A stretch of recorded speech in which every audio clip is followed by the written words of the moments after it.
Alrighty. We have launched. Welcome, everybody. You're listening to Planet Green Trees, officially episode number 439. I'm your host, Michael Komorn. We're calling it There's Nothing Normal About It. Today is October 30th. Happy Devil's Night, everybody. 2019. And we've got a lot to talk about tonight. But before we get to that, please let me introduce the community entertainment. We'll start with the man running the board over there. He's in the blue corner wearing white shorts. He's weighted at 122 today. Please welcome Tommy Tutone. Hey guys, great to be here. Looking forward to the show. His immediate right in running the board, giving out numbers to call in, not promising that we're going to take your call, but giving out the number nonetheless. Please welcome our dear friend and the founder of Michigan Parents for Compassion, Jim Powers. Good evening, everybody. It's good to be here. Calling numbers 224-803-3098. And on this lovely Devil's Night, rainy Devil's Night, I would just like to say, fuck Bill Schuette. I think he had a big party last night somewhere. The Federalist reported to me. He probably would not be happy. Yeah, he probably went. I would bet he was there. He did. Fucking Schuette. Moving around the corner, what has sometimes been the hemp corner, not really, kind of over near the tax corner, but it's filled now with the entertainment corner, we'll call it. Promising much entertainment from our corner over there. Specifically, Amanda is here. Welcome back, Amanda. You're regular. We're regular. There's no welcome back. Yeah, pretty much. And the laughter mostly is what you hear. Amanda is she brings the cheer. cheer and commentary on whatever she wants. Free will. Yep. And of course, the other promised entertainment from the corner over there is Jeanette Warner. Jeanette, thank you for being here. Woohoo! It's Planet Green Trees. I talked to Jeff for 10 seconds. He said, text him the number. He says he'll call in, but, as we said, Jim may not tell us. And he's not in the queue. well, we have to text him the number. We did. Jeanette took care of it. Good. Okay, I sent it. It could very well happen at any moment. Yeah. Just be patient. And The suspense is some of the best part. That's right. I guess we'll do it this way. We'll save our in-studio guest for last, but because it's sometimes hard not to introduce the next guest as a anchor, keeping the show together. Responsible for everything. He seems to be the person responsible for everything that is. And last week we limited to all things that are good, nothing bad or any. But he's back, and we appreciate him being here and offering his time. Please welcome Jamie Lowell. It's all true. They named the city after him, I think. You see that Lowell City, and they opted in. They opted in. Amazing. Lots of stuff. He was Lots of responsible good for stuff. it, clearly. That's good stuff. Actually, they opted in and named themselves after Jamie Lowell. Yeah, I think is what exactly. they're hoping that Slightly after If- my birth, if you'll notice, it came into existence, and that's not a coincidence. Yeah. they figure they'd build it, name it after him, and then he would come to it. That's what they were. Makes sense. I'm still making my way over there. And of course, as I mentioned, Buy a in our muck in farm. studio we have our special guest Anthony Sabatella. Isn't that right? Yep. From THC 123. Thank you for being here. We always love having Appreciate in-studio the opportunity. guests. And you, of course, are actively involved in this new emerging market in a number of different ways, but specifically in the employment segment, if I'm not mistaken. Is that right? And for training and placement and what we would call, what was the name of the, Kelly Services, similar Yeah, kind of Kelly Services of employment and marijuana. connecting people and vetting for the employees and whatnot. Very valuable service, and that's obviously going to be a. First of all, it's an interesting market because the service exists in all sectors of employment, across the board, and certainly something that's needed. And finding the right people for these places is going to be important. So thank you for being here, and we're going to talk in more depth a little later. And if I'm not mistaken, what am I supposed to? I'm supposed to thank everyone who's listening on our YouTube and Facebook, which we might be live. I think. Is that right, We're Tom? live. We are live. We're doing it live. We're live. Doing it live. Doing it live. I see us right here. All right, good. I'm watching you right now on the Facebook. Watching you. And so our topics. Did I do everything right so far? Just confirm my process. It's you, Jamie. Show name. Okay. Said hello. Anthony. All right. So our topics for tonight are, of course, we're going to talk about one, the Michigan medical marijuana administrative rules changes. We're going to talk about the medical marijuana laws improving health and reducing alcohol use for certain groups. The study finds we can talk about that a little bit. Anthony's on the number 3, but we do not follow this at all. These are just things to say right now. And Florida's Michigan recreational cannabis, when legalized marijuana will be for sale. We can take some bets and run the roulette wheel and see where things come together here. Yeah, Alan's going to want us to talk about People versus Blair.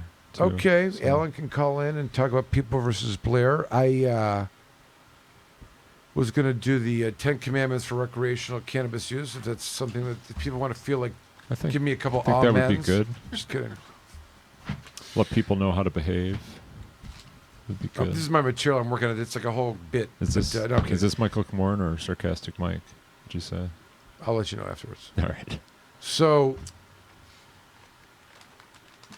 there's a lot of talk out there about getting people in order for the recreational rules, and this is all in the applications. Of course, are being accepted on November the 1st, which is what day of the week? Friday. And I know from this conference that I went to, they are proclaiming that they're ready for it. They're excited about it, and say it in a way that's just so contrary to the parallel to how things were back in the day, 2008, 2009, when it was 9 months till people got their cards and stuff. Now they've got, we're ready for whatever you got. Send in the application. Very well-funded organization these days. But all of that is about licensing and the administrative rules that are being promulgated for there and who can do what and what's allowed is a conversation we can have on another day. But I did want to reemphasize the fact that cannabis is legal in Michigan, and it was enacted into law in 2018 and adopted by the legislature in December 2018, and it has been, despite any places where people can obtain it right now, there are some things that people should think about. Now we're going to call them the 10 adult uses of cannabis law commandments, 10 commandments of adult use of cannabis. And there will probably be some issues of controversy. Before I give this list, I'm not saying this because I don't believe that cannabis is legal and that you can't be charged with a crime. I believe all that, but there's interpretations that are being proffered that in some of the behavior that is not explicitly articulated within MRTMA as a punishment or sentence, that you default back to the public health code. I have a very difficult time agreeing with that, but that is a proffered interpretation. I could have another show on why that's incorrect, but nevertheless, there are limitations for individuals, and of course, we want to be practical and smart at all times. But these are the things for adults in using their cannabis that if they follow, then the likelihood of having issues is going to be greatly reduced. Number 1, thou shalt not smoke and drive. Now, I'm not talking about impairment right now. I'm talking about having the cannabis lit in the car. It's easier said than done for many. It's something that I'm not talking about it impairing at this point. I'm saying that for the beginning of history, the smell of marijuana has been a basis to get into a vehicle and search a vehicle for whatever reasons, give suspicion and whatnot.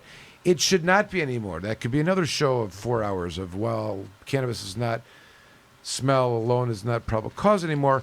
Still, no one's advising people to be the guinea pig for the constitutional challenge here and, create the perfect case. It doesn't always happen that way. So just to be mindful of not drawing attention, and besides, it's specifically prohibited within the recreational law. Thou shalt not have Number 2. That was number 1. Number 1 is thou shalt not smoke and drive. Number 2, thou shalt not smoke and drive. You can't. Oh. No, don't do it. Oh. These are the commandments. Okay. Which, I'm. Unfortunately. I gave You're some, asking for additional problems. these are things if you do, you're going to smells stay like out of smoke. trouble. I've never known Jamie to smoke and drive ever.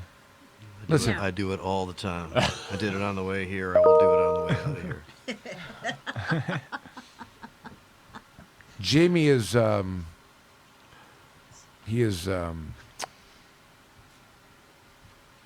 irreligious, so any commandments to him are And not, and to society out there, you are welcome because I drive much better. when that's the case.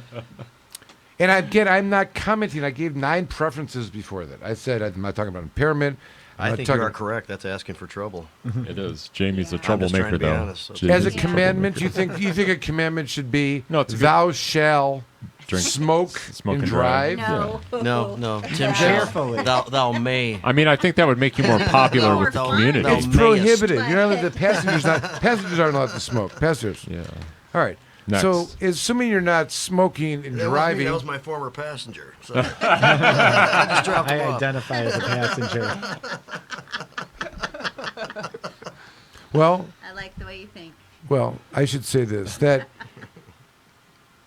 there is, I'm talking about these police encounters and how things go down, and they're not, in a new era of these police encounters. And these are things to think about if you want to try to, and they really are things to be thoughtful of in all situations, and we'll be able to, an individual being mindful of this will have a better outcome. There's nothing normal. Is the name of the show? Nothing normal about a traffic stop. There's nothing normal about cops nervous, and people generally are not thinking about it, prepared for it, and not the normal thing that they go about during their day. So there's an oddity of what's taking place there, and it can escalate negatively real fast.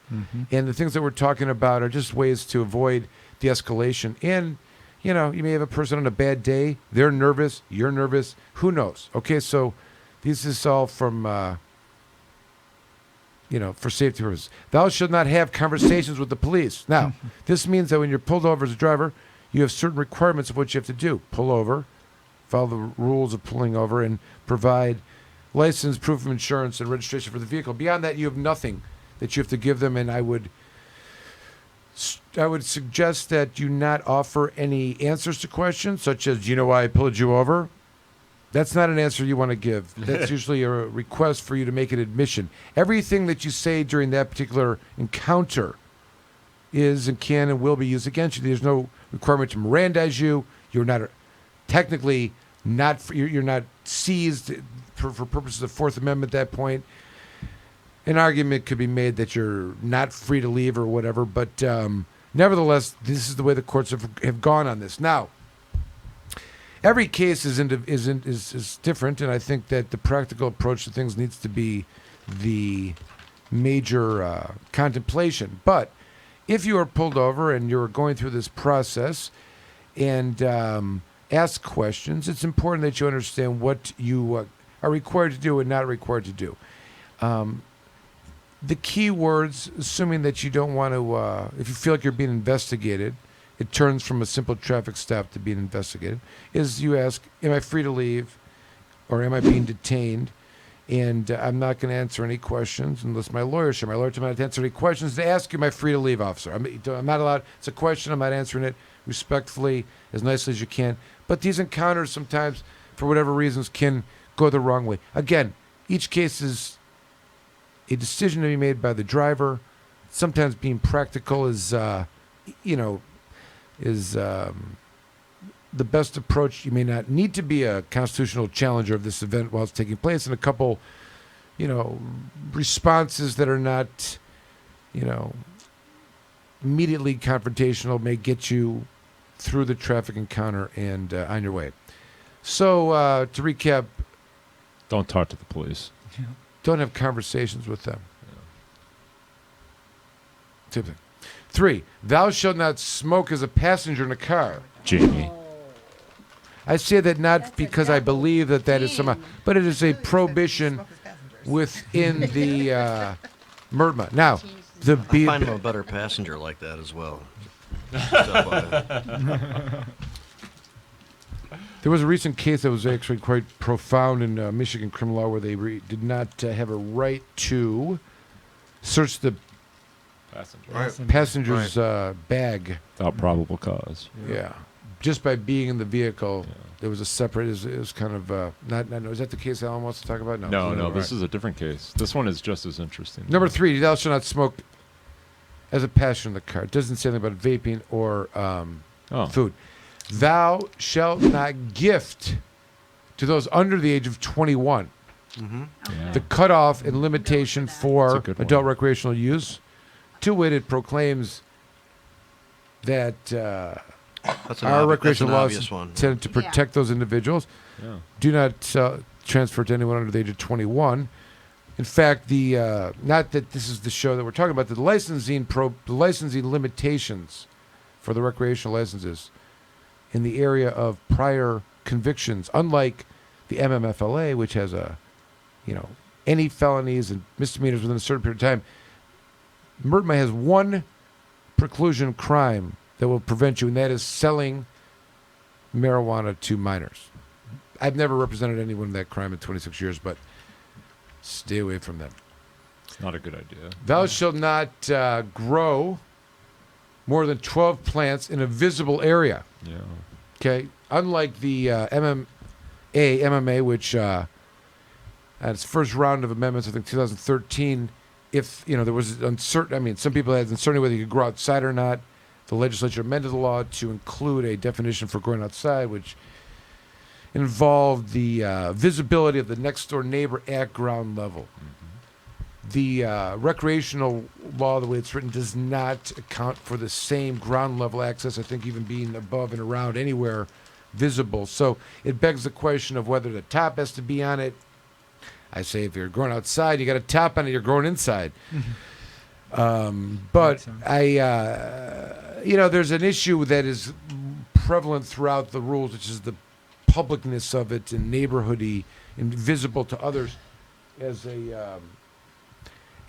something to be aware of. But at the same time, the federal government legalized cannabis sativa L as a plant, and if a neighbor saw you growing 12 plants of cannabis sativa L in your backyard and they could see them, and let's say it was 100 of them, and they called, how do they get in? What's the culpability of a crime taking place, or even the suspicion of a crime, when cannabis sativa L plants are not a controlled substance, and even if seen, it's certainly not a preclusion for farmers if their neighbor sees cannabis sativa L plants that are not controlled substances. It would only be if they were able to be by visual to be able to detect if they had a greater than 0.3% or a variable of 0.5, as the federal government suggested in their new rules. But another factor that would suggest, but we're not talking about how strong we will be in litigation. We're talking about how not to get involved with litigation. That is to say, do not grow more than 12 plants in a visible area. Commandment number 5. Commandment number 6, don't carry more than 2.5 ounces of marijuana or have 10 ounces in your house locked in an enclosed area. Now, there's additional penalties for the marijuana that may have been grown at home, and there's a specific penalty for you if you have that, or it's limited to a civil infraction specifically. And this is the area where it gets you may have more than 11 You can have 10 ounces, much of the marijuana. as that much you grow as marijuana you'd that like. comes off of your plant That's as you've right. grown at your house, as long as from your plant, but it's not. I wonder if they have a machine to figure that out. Well, the point being is if it's, that's true, but it's a civil infraction. Yeah. Which is good. Right. Yeah. But it would to be presumptive that it would be from 12 plants Mhm. only, not beyond that. Well, those plants can get pretty big. I'm not saying they can't. Stockpile for the winter. That was always an issue on the medical here in Michigan. If you grow outside, you grow 72 plants outside, you're gonna be, the whole year is what your medical supply. So, but you're gonna be sitting on a lot more than one would arguably say is within the limitations. It's, medical necessity. All right. So we're back to 6. I guess 7 is thou shalt not sell marijuana. Oh. Why is that, Jim? Because the law does not allow the transfer of marijuana to another adult for remuneration. that's right. And the remuneration is the transfer of money. You can gift it all day long, Yeah. but if you start transferring U.S. currency, this made me think of something which I'm going to maybe bring up a little later. It's an interesting. It's limited in the understanding if people understand some of the nuances that we've gone through of selling marijuana law as it's evolved from McQueen and whatnot. But I want to come back to that. 7, thou shalt not sell marijuana. 8, thou shalt not smoke in a public place. Why is that?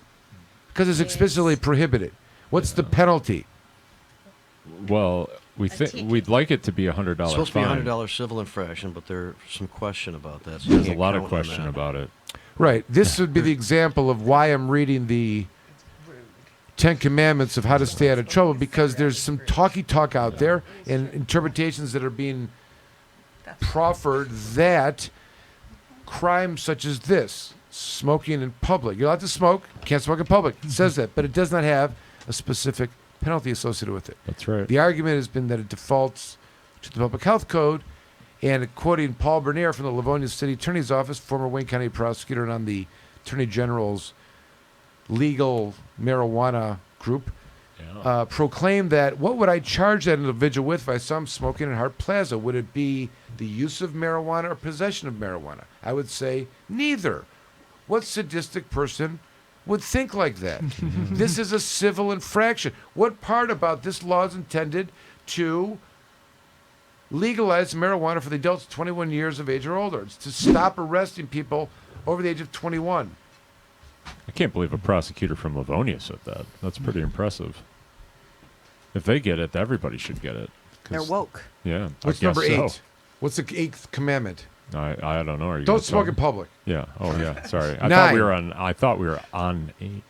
Like next. It was a trick question. Yeah. Thou should not carry more than how many grams of medibles, Jamie? Oh, that's a good question. A lot. No, What is? No. 15 grams. That's it? Wow. No. That can't be right. 15 grams Of medical? Concentrate. medicine No, or concentrate. The actual Concentrates. weight of the edible. Because if I have a brownie, Yeah. It's going to be more than it's I get going it. to be very heavy. Because I like a lot of chocolate chips. It's going to in be, it. though, akin to the 2.5. They didn't make the same adjustments like Right, the this is legislature lacking did. on, yeah. It is not. It doesn't delineate the 3 categories of. As the MMA does, or whatever, right? Yeah. Yeah.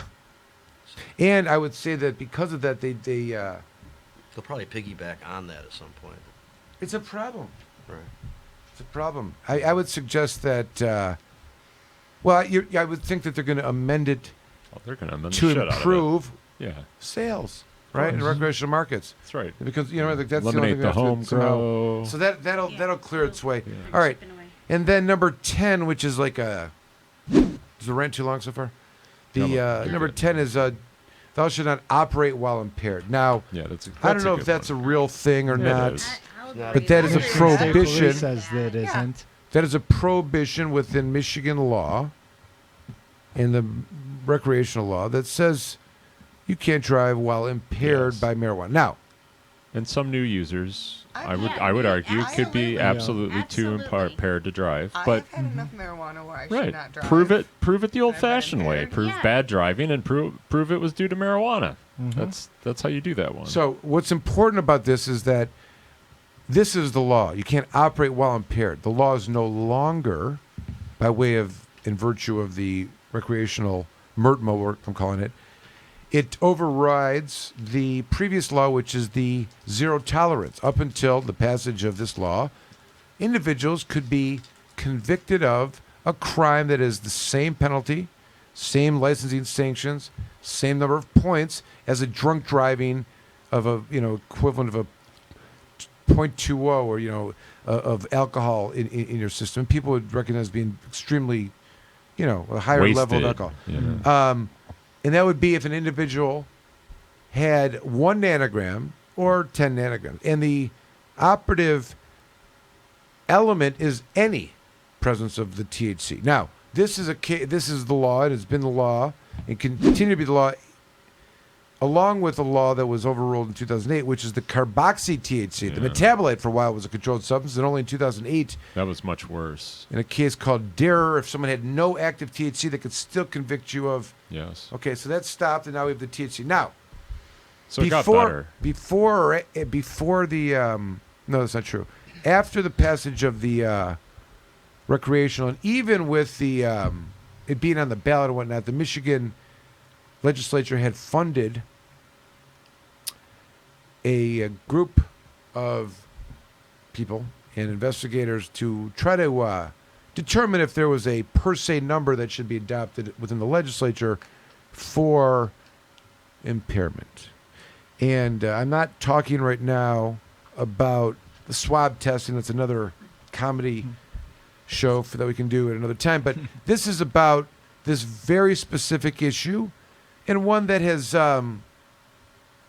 needs educating in a lot of situations. I think the default for a lot of people has been to kind of want to believe that there's some correlation, like for alcohol. Of course they do. It's easy. And Yep. it's an easy way to do it. They did in Colorado, Yeah. and it was like kind of a. Yeah. And I saw it at the time. It's like, okay, they got the freedom to do all this back, so they're going to take a little bit back, and create this. But it hasn't worked out for them, and they don't want to convict anyone. I think they've stopped arresting people. But it's fair to say it's an issue in every single state that moves in this particular direction. So, the Michigan State Police gave a report to the legislature that said there is no correlation of the number of an amount of THC in someone's blood with impairment. There's no correlation of the level of THC in someone's blood with impairment. This is a report from the Michigan State Police, and I now think it was entered signed off by the Attorney General as well. Well, this was their report. She wasn't on the committee. She didn't, But for a period of time, I remember we talked to her, Jim. She was in favor of. She's in favor of a per se limit. Right. Okay. So, nevertheless, this is meaningful because not only does it, destroy any rational acceptance of the zero tolerance law, right? Because this is like knowing now. I mean, not that anyone thought this differently, but now the Michigan State Police have reported to Congress, they're our Congress or federal or state, legislators. Hey, the amount doesn't matter. You can't make a law about per se. It means that every existing law after that, every existing law before this revelation, not by the police at least, that people are getting convicted or charged with, serious misdemeanors, license, whatever, possible jail, punished, testing and money and whatever, for any presence, when we know that any presence, and whatever that presence is, no matter 1, 7, 10, 20, 50, Doesn't is not signify indicative anything. of danger, of driving, of impairment. You see what I'm saying? It's crazy. Yeah. I mean, we all know this, but this is how it is. So when I say don't operate while impaired, it means that technically you can have THC in your system. Technically, literally, as long as you're not impaired. Now, the other thing that I think is important in a takeaway here is that report supports everything that I'm about to say, but the testing protocol that is used at the scene involves 3 general categories of things. There's the driving that they observe. There's the meeting with the passenger. Again, not the normal. There's nothing normal about it. And then, of course, if they get you out of the car, you have to do your field sobriety test. The field sobriety tests that have been recognized as standardized are 3 of them. The horizontal gaze nystagmus, where they determine whether you got the nystagmus, whether there's a smooth pursuit of your pupil, and whether there's a smooth pursuit of your pupil, and whether or not your nystagmus is at 45 degrees holding or not resting, are things that could be from 50 different diseases, conditions, medications, and have nothing to do with alcohol. And in the Michigan State Police report, they say very clearly that doesn't give any indication of anything to do with cannabis impairment. So if they are doing any of these eye testings, which is totally subjective because there's no recording or reporting of it, it does not give an indication of someone's cannabis impairment. At best, if according to them and them alone, they will tell you that it is indicative of impairment for alcohol, and they rely on the National Highway Safety Traffic Administration that told them this, but not basing it on studies. So, but the point I'm trying to make is that there are 3 things that will involve the arrest, if there's going to be an arrest: the stop, the interaction with the passenger, and the field sobriety test. I'm saying that the field sobriety test, second one, balance on one leg for 30 seconds, and the third, walk the invisible line 9 paces, heel to toe, and turn around and come back. These are not tests that give any indication, and there's no literature anywhere, that you are impaired by marijuana, period. I wouldn't even say they give any indication that you're impaired by alcohol. And the reality is that if you've done reasonable on the first phase of the interaction with the police, the driving, pulled over, gave me your license. Second, it was fine at the door. And third, if you get out, and 1 and 2 are reasonable, in the totality of the circumstances, and they have you perform, act like a monkey, do these impossible tests, that is what is going to get you arrested. It's plain and simple. All of the emphasis on the arrest will be about that. All of your reflections of what you're doing, and the questions would remain. Did anyone suggest that anybody could ever pass these tests if it was the middle of the day and they're standing there, in their bathroom after taking a shot, like most stretched out they could be? Who's the perfect individual that ever passed these tests? You know what I mean? Was that too much of a visual? Yeah, I got it. Was in there. I was trying to who's the perfect individual that has done these and has practiced them? Why does anyone think at 11 o'clock in the evening, on a cold night on the side of a road with cars flying by, anyone's going to pass these tests? They don't make you pass them to get your driver's license, right? If an officer saw somebody standing on the side of the road, standing on one leg, they go over to see what's wrong with this person. If they pull you over, they're going to make you do that to prove to them that you're not intoxicated. I mean, it's really laughable, and they're subjective. They're virtually, they're for alcohol. And listen, I'm not advocating people drink and drive. There's clearly levels of it, but there's just so many people that are sucked up into the system that's a machine and will eat you alive, even at this low level.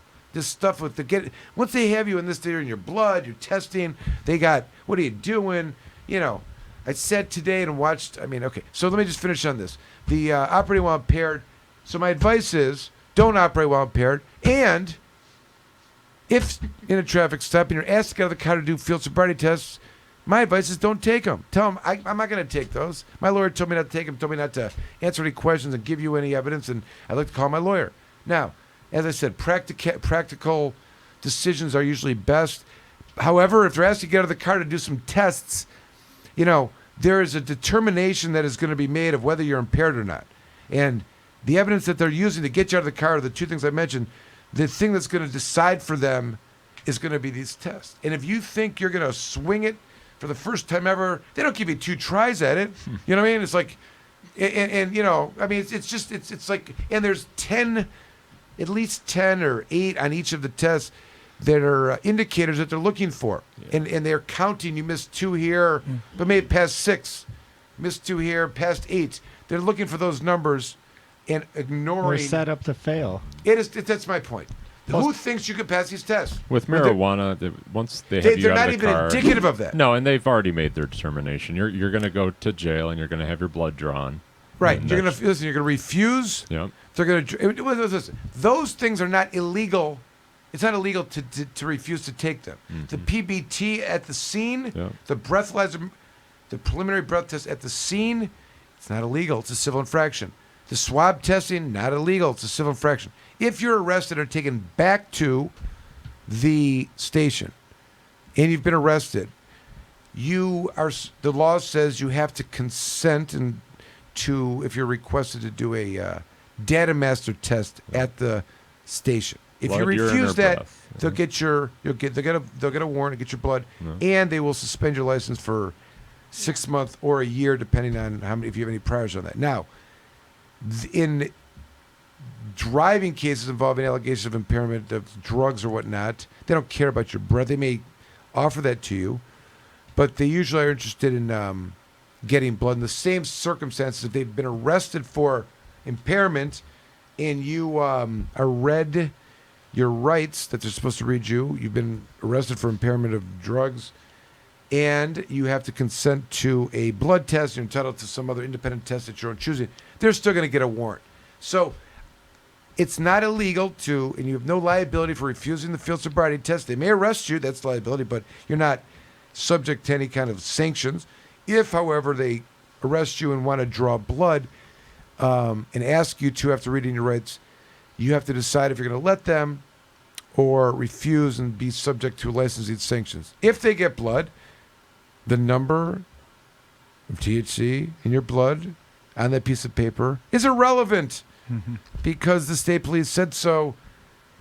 that it's not indicative of impairment. And the question would be, what do they have then at that situation? They have you driving and pulling over and giving your stuff and a number that doesn't matter and no field sobriety test. Yeah. I take that case 10 times out of 10 versus someone thinking that they can stand on one leg for 30 seconds. Yeah, but everybody thinks they can stand on their leg for 30 All seconds. right, well, that's my and then 10 they talk to commandments. the cops. That's my and then they call you. 10 bonus, They it's do. my That's bonus right. points on the 10th commandment. All right, thou shalt not smoke, converse with, smoke as a passenger, gift under 21, No. grow more than 12 plants, 2.5 ounces, 10 ounces in a locked place. Don't sell marijuana. No smoking in public. 15 grams of medibles, and do not operate while impaired and refuse your field sobriety tests. Those are your commandments. Let me go. Can we take a break now? I think I'm sweating from that. Yes, Yeah, we. Is that enough? that's enough. You're listening to Planet Green Trees. All right, good.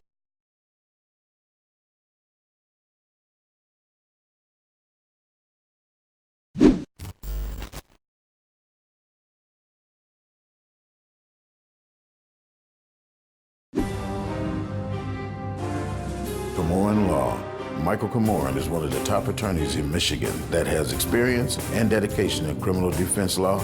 Komorn Law can take your case from arrest all the way from trial, appeals, and even to the Supreme Court. The team at Komorn Law has the compassion and the experience you can look to for help in your time of need. Komorn Law has over 25 years experience in criminal defense. We have accomplished numerous legislative changes through community involvement and lobbying. Our award-winning law firm has a reputation like no other for keeping overreaching government accountable and in check. We have built Komorn Law for people who need lawyers to stand up to the system, fight back and win. Once we become your lawyer, you become a part of our family. Don't settle for less, just ask our clients. Komorn Law, the best damn criminal defense lawyers, period.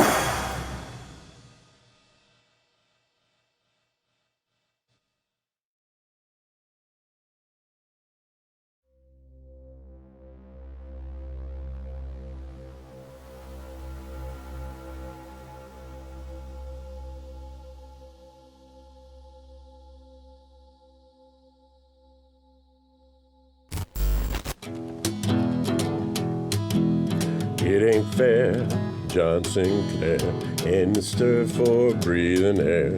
It ain't fair, John Sinclair, in the stir for breathing air. Set him free, let him be, breathing air like you and me. What's the judge to do? What else can Judge Columba do? We got to set him free.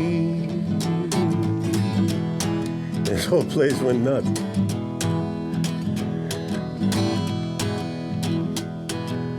If he was a soldier man, shooting gooks in Vietnam. If he was CIA, selling dope and making hay, he'd be free, breathing air like you and me. What's a judge do? What else could Judge Columba do? Well, we got to set him free. And sure enough, that was Saturday, and then next Monday, John Sinclair walked out of jail. And the Supreme Court issued an opinion in People versus John Sinclair that said, it's cruel, it's unusual, it's arbitrary, it's irrational, it's capricious, and it cannot be the law in the state of Michigan that we treat marijuana the same way we treat opioids. And they set him free.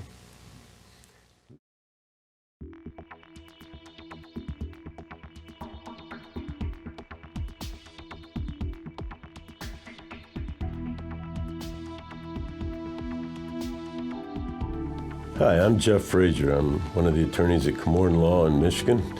And on behalf of poet John Sinclair, some doctors, some pharmacists, some organizations, we're suing the Michigan Board of Pharmacy to finally, once and for all, to remove marijuana from the Michigan list of controlled substances.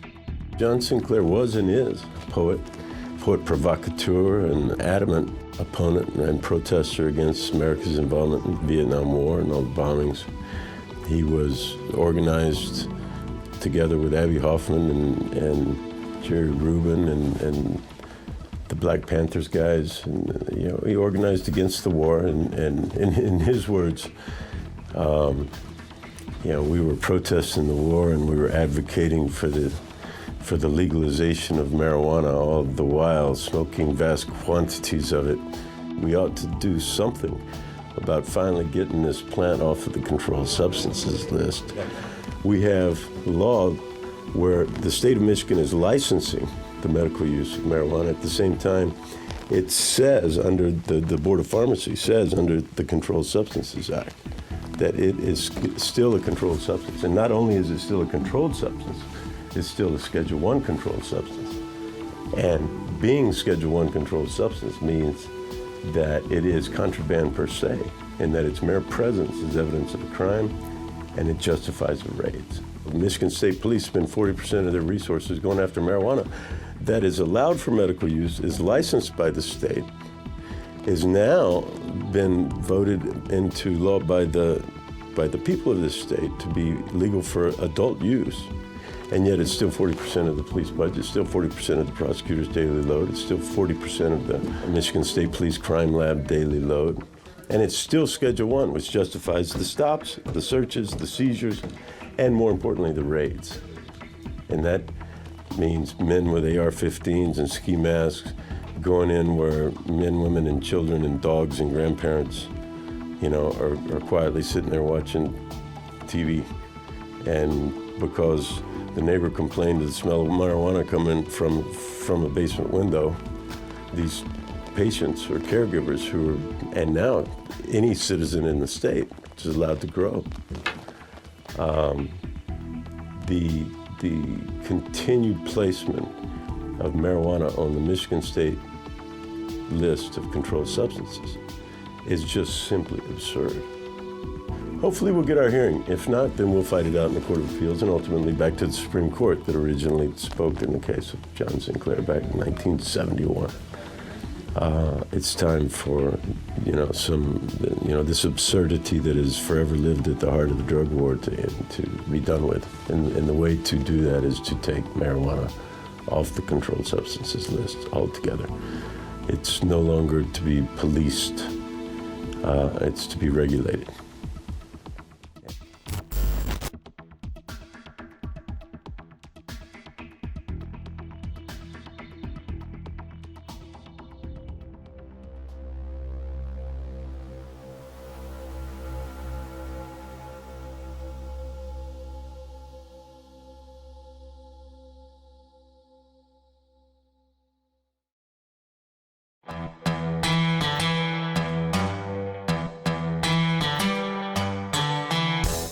An important and historical farm crop in American agriculture has returned after having been classified as a controlled substance and illegal.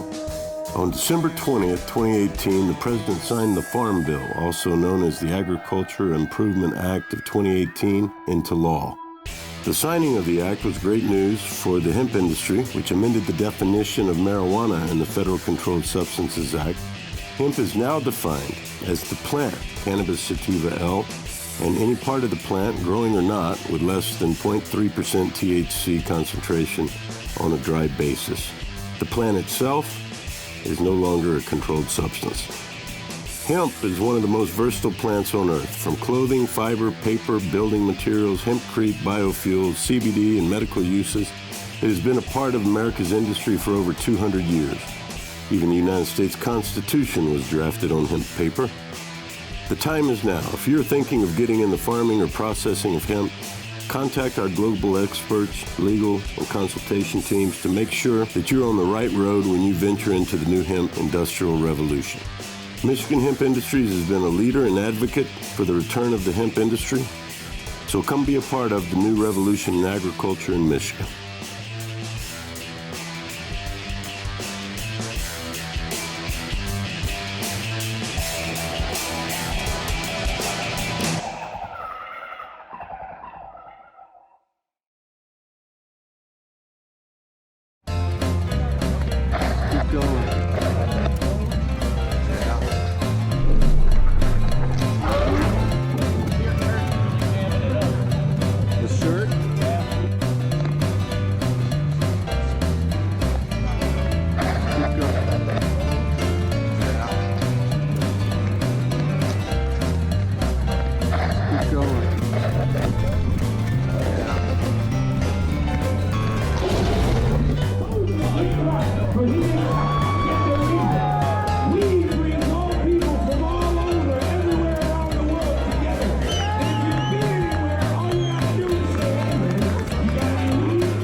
What up, though? This is Big Snoop Dogg, and you're watching Hyped Up Live Session with my main man Tony Green.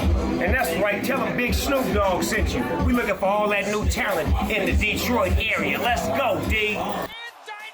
Yeah, you know what time it is. All the way from the legendary Russell Industrial Center in the heart of Detroit City comes Hyped Up Live Sessions with your host, your boy T-Money Green.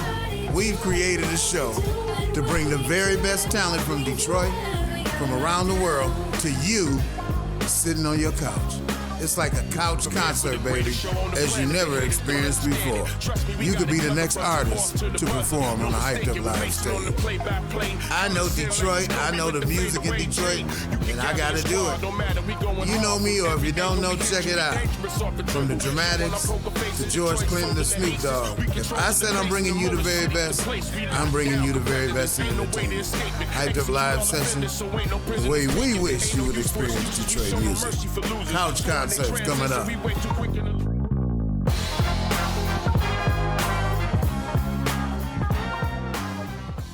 Check this out, this your boy Warren G, and we're going hard right now with the Hyped Up Live Session with my homeboy T. You better ask somebody. You don't know? You know? Shut.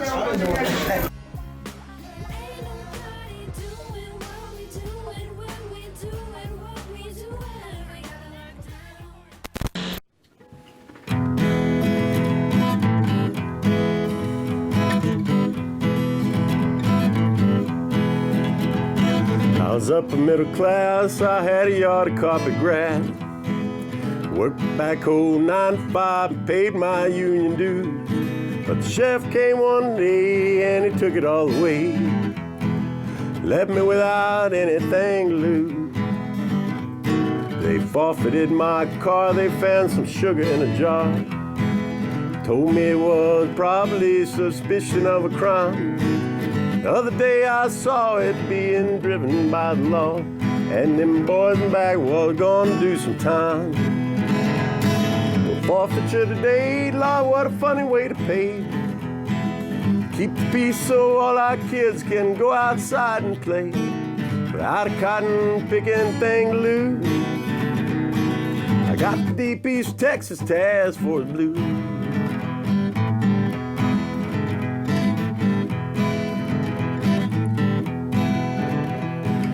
Took my minibar and then they seized my VCR. Well, it could be misused to watch a nasty video. They took away my kitchen all the time. My wife was bitching that it wasn't nothing but oregano. They said my herbal tea might cause a sinful ecstasy. Told me it could only lead to doing something hard. Took my ass to jail, they took my wife, paid my bail, took my double wide down to the county yard. Forfeiture today, Lord, what a funny way to pay. Keep the peace so all our kids can go outside and play, without a cotton picking thing to lose. I got the Oakland County task force blues. Without a cotton picking thing loose, I got them Oakland County task force blues.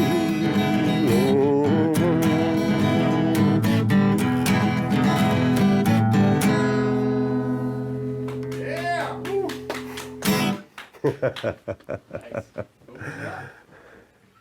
It's time for Planet Green. We have launched. We've completely launched. We've started the show, and it is Planet Green Trees. We're about to embark 2 hours of medical marijuana and marijuana reform in Michigan, and nationally and internationally, and even in Spaceland. Please welcome Tim Beck. Oh, thank you so much, Michael. Really glad to be on the show. Thanks for staying with us. Planet Green Trees, episode number 395. Is that right? Correct. Calling it Working Man. For those that are on the end, know what that means. There's an argument that we evolved from the cannabis plant. Let's just be honest, okay? Ow, what's going on, everybody? How y'all doing? 420th episode. Please welcome Steve Miller. Steve Miller. Ow. Thank you for the kind words, Mike. And we're here now still with Q, who, as I was trying to lay some kind of foundation before all the objections came, as it happens sometimes. What kind of agenda here? I see. I usually resist agendas, and I will tell you that I'm not really going to follow this. I mean, This is a celebratory of the 420th show. Anything goes. Please welcome my dear friend, looking like very Dylan-esque tonight, maybe more Laszlo Dylan-esque, if there's a thing. Jeff Frazier. President's ever had more people at their arraignment than I have. That's really funny. If you're a connoisseur, you're going to want the good stuff. And if you want the good stuff, you're going to go for the mom and pop stuff because that's the good stuff. We got Jamie Lowell. Hey, don't leave the studio. Don't leave the studio, Jamie Lowell. It's just a real pleasure to come here and congratulate you on your 420th show, and thank you for having me on a few times over the 420.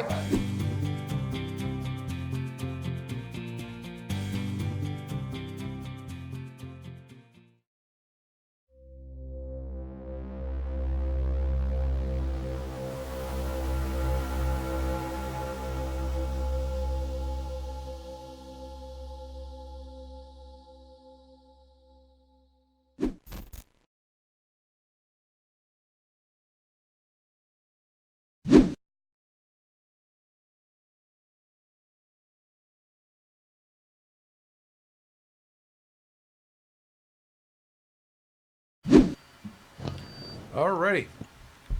Back. Round 2. And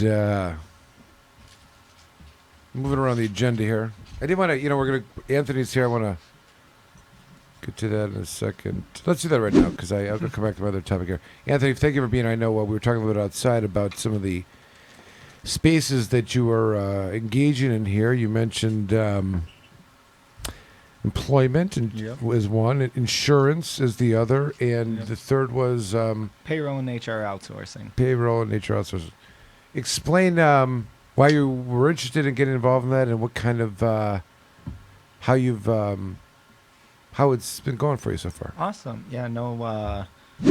It's been going well. We're growing. Kind of how we got involved is through my father's company. Our parent company of THC 123 is America's Back Office. So we do payroll and HR outsourcing for small and medium-sized businesses all throughout the U.S. So understanding I had those processes, procedures, and resources in place already, I saw a huge gap in, truthfully, human resources as a whole in the cannabis space. So understanding I had those resources and the engine, I felt that was only half of the solution. So I went and built out the employment agency aspect of it, and then added a licensed insurance agency on top of it to kind of tie it all together. So the best way to kind of think of THC 123 is that we're an outsourced HR department for all cannabis businesses. Excellent. And do you find that you're doing that for licensed and unlicensed facilities? We're looking just for the commercial market and the forthcoming micro business market. Certainly.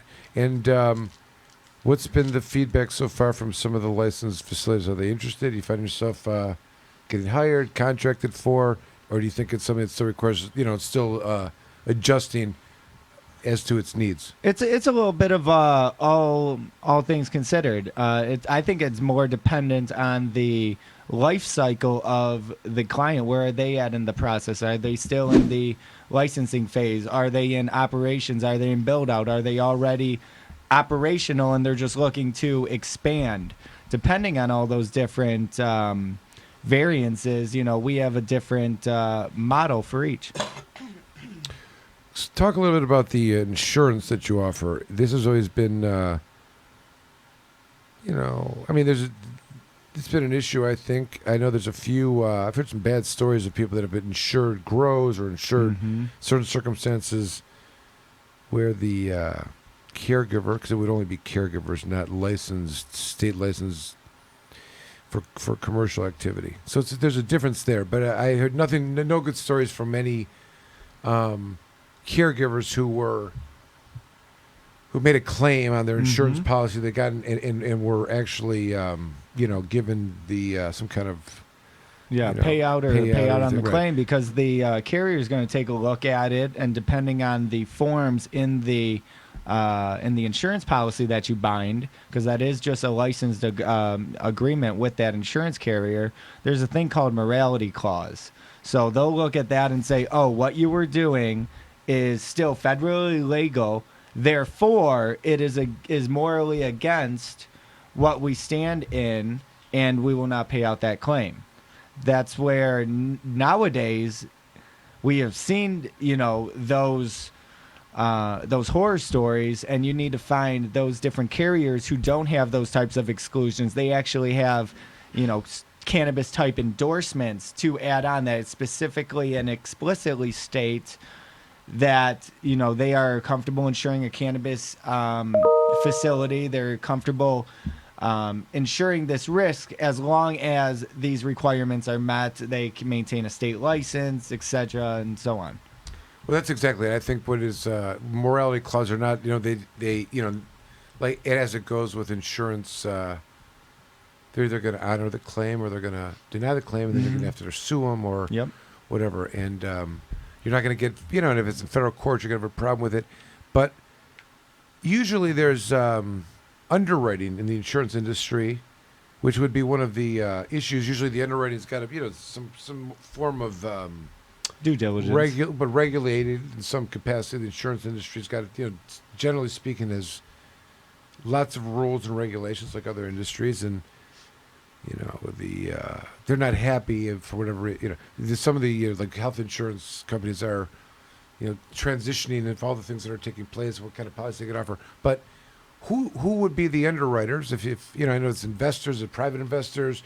Is it from where I would be, if you can, where's that interest coming from for underwriting, and what kind of actual policies are being offered in today's market? Is it, if you would explain that a little bit.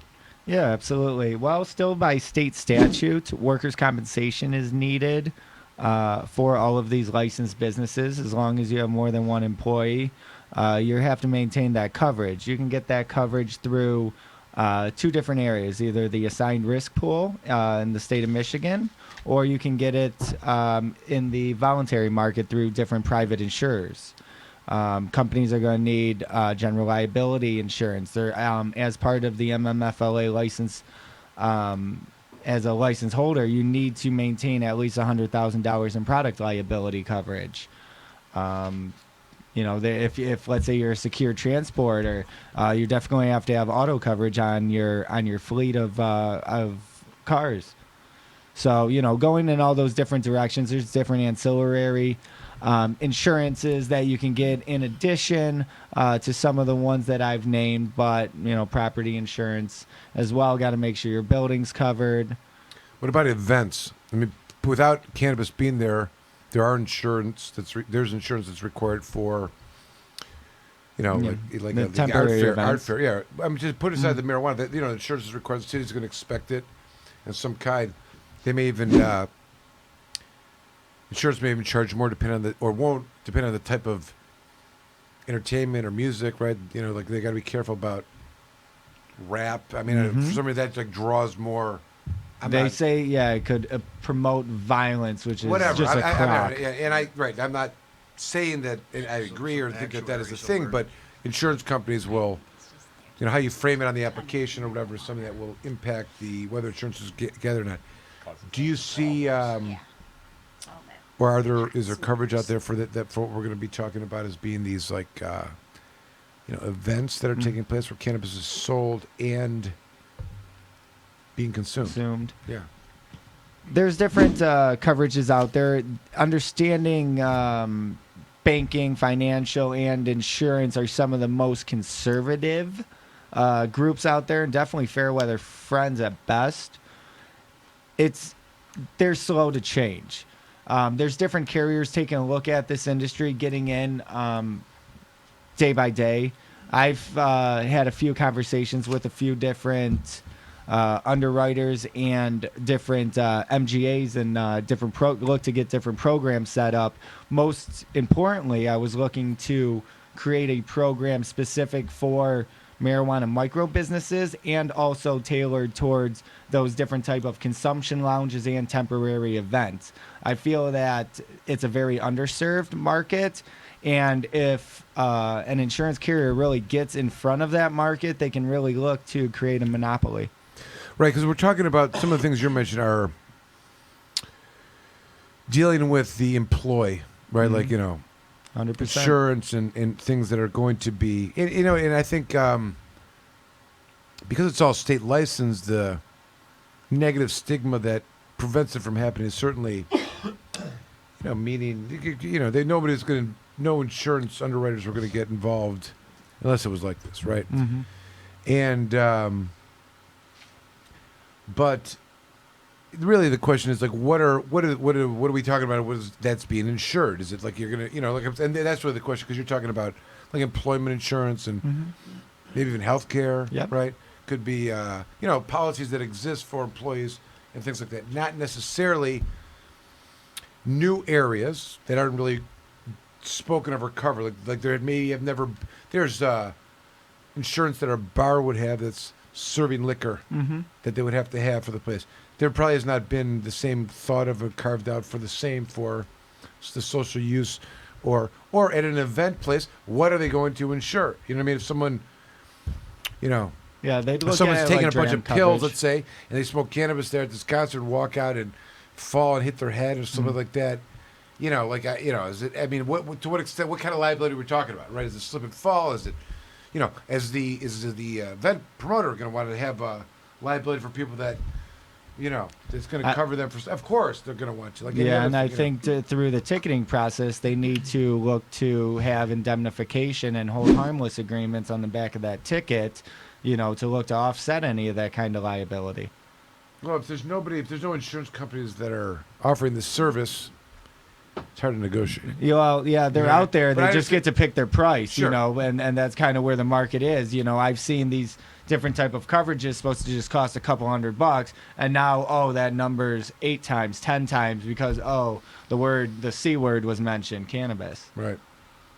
And there's no data backing those judgments. No, Do not you think yet. it matters? It's too early. Do you think it matters? Could it not just be like, we're going to have an event? Cannabis is going to be sold. I'm sure the dispensaries are insured. Yep. So there's a certain amount of coverage that goes with them. It may not even be on the per se event holder. That you know what I'm saying? Like there may not even be a thing because, where the marijuana goes from the dispensary, so goes the insurance. Maybe we'll see. But it's really an area, because it's a different type of. It's like public walkway access areas and people's own, open access and, duty to be, to not fall and things. But the city's duty to make it habitable. But beyond that, they're not going to create any new protections where people are going to be able to sue somebody for marijuana behavior. You know what I mean? No, I don't think so. The product liability would be for, some sort of negative reaction, some negative outbreak from, that product, which, I mean, if it's already going through the product testing, we already have the fail-safes in place that usual, that issue is going to be slim to none to pop up. So all it is a cash cow for these insurance carriers. Sure. Let me ask some, and this is to the crowd here in general, bring everyone is anyone, what was everyone's thoughts individually about the need for testing of marijuana? And then has that changed with some of the news reports, maybe not legitimate data, but from what we're hearing in the ether out there of vape pens and some of the things that may be found within those vape pens? And I'm not saying that I believe those at all, but first, the question of obviously testing is required. There's always been the concept of people want to know what's in it and blah, blah, blah, blah before they're going to sell it, liability. How does everybody feel about this? Is that a good thing or a bad thing? And has that always been your opinion, or has your opinion changed because of the vape crisis? Jimmy. I think if people want to test their marijuana, that they should test their marijuana. Mm-hmm. And I think the market should drive the need for testing. And if the market demands it, people will test their stuff before they sell it. But I don't believe there's a need for government intrusion and regulation in the sector. But that being said, that being one of the rules isn't the worst thing ever. Mm-hmm. I mean, do you think there'd ever be a time where they're just not testing it and states responsible, taking tax money, they're not going to... Besides, we kind of have... I don't think the social sentiment about marijuana is to the point where they're going to let up on that right now, and especially in the light of this vape crisis. That's what I'm saying. Everybody's but it didn't affect freaking out. you. You'd be fine. You'd be fine. Never knowing whether there's pesticides. No, used. that's not what I'm saying at all. Okay. I'm saying, like, for instance, when we give Ryan his oil, it's all tested. It is? Yeah, it's all tested. But before there was caregivers. I mean, before there was MMFLA. yeah, absolutely. I mean, we engage several labs across the state, and most parents do. How do you know what to But test for? Because we did a lot of studying, a lot of networking, and testing wasn't cheap, but it was necessary for what we were doing. But that's my point, is that I wanted to get it tested, so I got it tested. And other people who want to get it tested should do the same. But just because Jamie doesn't want to, we haven't test gotten his him yet. marijuana, oh well, he's an adult. He Do can you want make to that test choice. your marijuana, Jimmy? Free market. That was hypothetical, but I don't think Not Jamie's big necessarily. on testing. Sometimes though, but sometimes I like to test it to see what's in it. I might know and feel comfortable with how it was produced, and I want to know what's like inside of it in terms of the cannabinoid profile and the terpene list. A lot of places are now going pretty deep with that, so it's kind of cool to That's what I see think a bigger is picture very kind of a thing. interesting, is now that we have the ability to break it down in like terpene profile and cannabinoids and see all of this stuff, we can help to then guide patients. People can to figure getting out what's working the for right 'em, medicine easier. for their Right. treatment, I and agree. not so much just indica, sativa, blah blah So blah, blah rudimentary. blah blah. Those don't give you enough information. You can't Right. rely on a certain effect just because they have that title. And the Exactly. THC number in the flower is misleading too. Yep. I mean, you can't just put things in buckets that easy. It doesn't work like that. But if something's sold commercially, there's some expectation that there's some standard in place to make sure it's not like shitty or something to consume. So that normal consumer expectation should be there probably, but it's never really caused an issue. So no, I don't necessarily believe that it's a big deal at this point. But people should be aware of things that are coming out now. The new commercial things are happening. Maybe some larger concerns come with the new world. And stuff. What about But we you? used to The kinda question like- is really you, and if it's been a concern, and you said you kind of like to see the cannabinoid profile. Yeah, I like- Jim's I like took that kind position of was stuff. I don't need to. If people want to, they will, but it shouldn't be required. Let the market drive it. That's Well, that's fine. not an answer. We would have It good is too. relationships. I don't need them for myself. What's true is that when like the labs would show up and the stores would have it tested, the consumers did appreciate that more. Yeah. That seemed to gravitate Yeah. toward the stores that were taking it upon themselves Right. to do that. That was happening, And that's exactly and how the it's first supposed to language work. of the that Mac was involved with early on with the dispensary kind of bill. Yeah, I We got remember Colton on board with allowed testing for cannabis, but did not mandate it. And we used to have good relationships with our caregivers and stuff. We, generally had an idea of their standards for growing, and we're friends with a lot of them. And Yeah, and you knew that because Yep. you've been working with them for so long, and you know their stuff is good, and there's no issues. But now it's a whole Here's a new question. breed. and no issues ensued from that approach Right. for several years. Jeanette, if somebody answers a question that I'd like to see the cannabinoid profile of the cannabis as of interest to me, and then doesn't ingest that cannabis because of that cannabis profile, are they considered a cannabis snob? No. It just means that they have a certain preference for types of cannabis They may have profiles. figured out what they prefer, and they looked at that list of stuff, and they're like, I'd rather have something else. Maybe they know They they have got to- they adverse got- effects to a certain type. Some people are very sometimes sensitive that they only want a few things. Really, they only a need few things work for appetite, them. appetite control, and there's a specific I like everything Well, all is the that time, known? personally. I mean, is it Yeah. known? Do we really know? And are the, I guess from the cannabinoid profile, the it's not the name of the strain, which may never be Right. accurate. Yep. It's the actual What's in it? profile. It's the But there's composition. also so many other factors that go in. We Right. may not even be looking at all the cannabinoids that really impact it. Right, There the may be list many is other- longer, but there's so many things in there that Yeah. who knows what And there's combination a- of stuff is really triggers and- The the entourage effect. effect, Just what like delta the- effect is going in there. Who knows? Right, and just like, and again, let me quote the Michigan State Police, like the number doesn't impact a person's impairment. 1 could make somebody totally impaired, and a 75 could be someone that's not even close. And likewise, cannabis interacts with people differently. Their human system's different, and there's probably a lot of other external factors that go into the what we're talking about: food and diet and hydration, other environmental factors. Who's there? Jeff Frazier Let's is get there. Jeff Frazier on. Come on. Let's show my apple over here.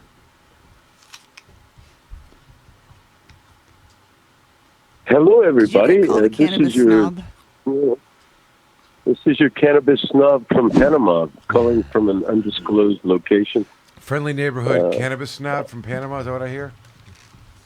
Yeah, that's exactly right. I'm somewhere undisclosed, and I'd love to tell you, but police and lawyers, guns, and money.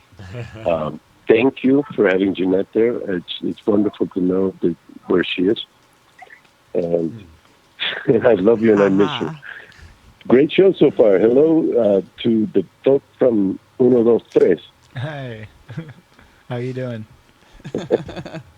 Great to hear you. Wonderful to have you. So what can you report on? You got any commentary or thoughts as far as... Well, I mean, nothing but good from, Komorn Undercover Law down south in Panama. We've got the Yarumal Project, our regular viewers will remember. And we've got a small budget to do the basic film that we're going to do about the administration of cannabis into the population that's affected by Alzheimer's. Nothing but good south of the wall, no doubt about that. I've got some questions about these new hemp regulations. I have not had a chance to read all 150 pages of it, but there seems to be some good news and some traps hidden there. Does anyone know, one, how they're measuring THC? Is THCA something that they're measuring? Any thoughts? I think there's a buffer of up to 0.5% or something like that I saw. But that's all that I picked up on, nothing else. It was not a day of study. Although, yeah, we should unleash the power of Jim Powers to look at this, based on everything it is that we know so far about how they regulate this stuff. But if they're measuring total THC, including THCA, it doesn't matter whether it's 0.5 or 0.3.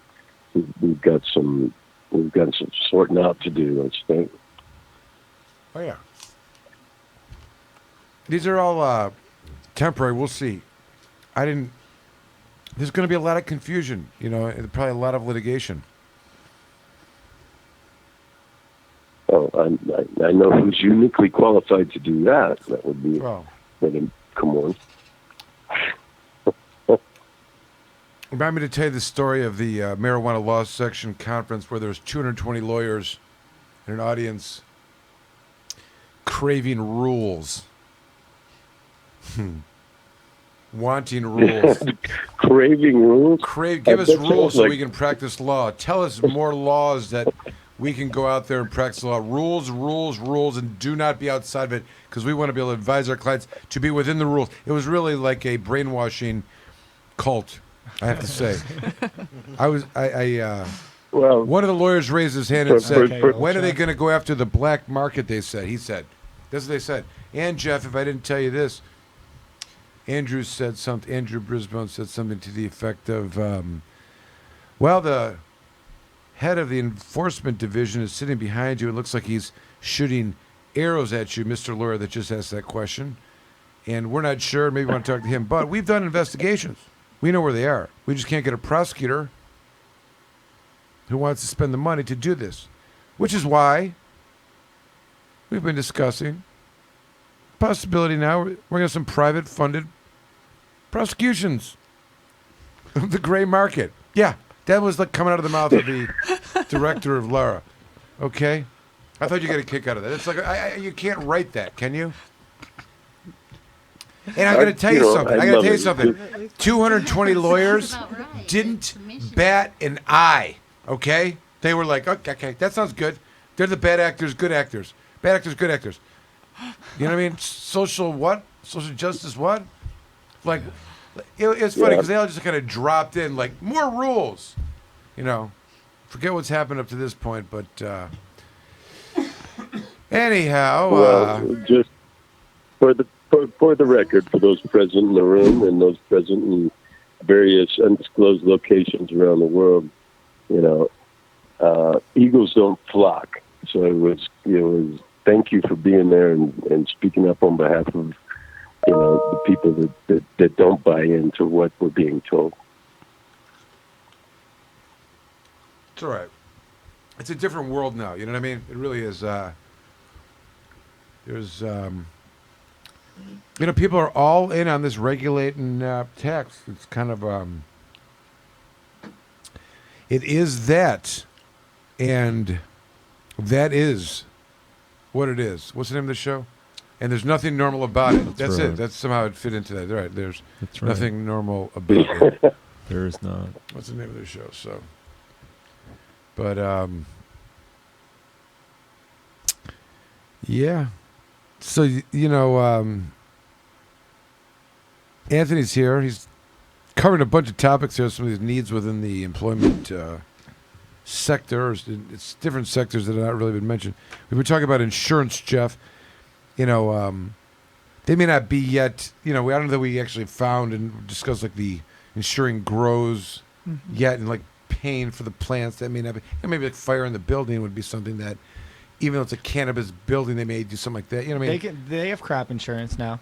So yeah, Right. I mean, you can go and insure your crop. You're not going to get your wholesale value at the end of the day what you think you're going to get for it. That's not going to happen. Has there ever been a but- payout that we know of any value that? I think there was some in I'd be Canada. I saw one large grow there drop 2 crops in a row. So that was rough on the insurance carrier and probably even rough on that insured.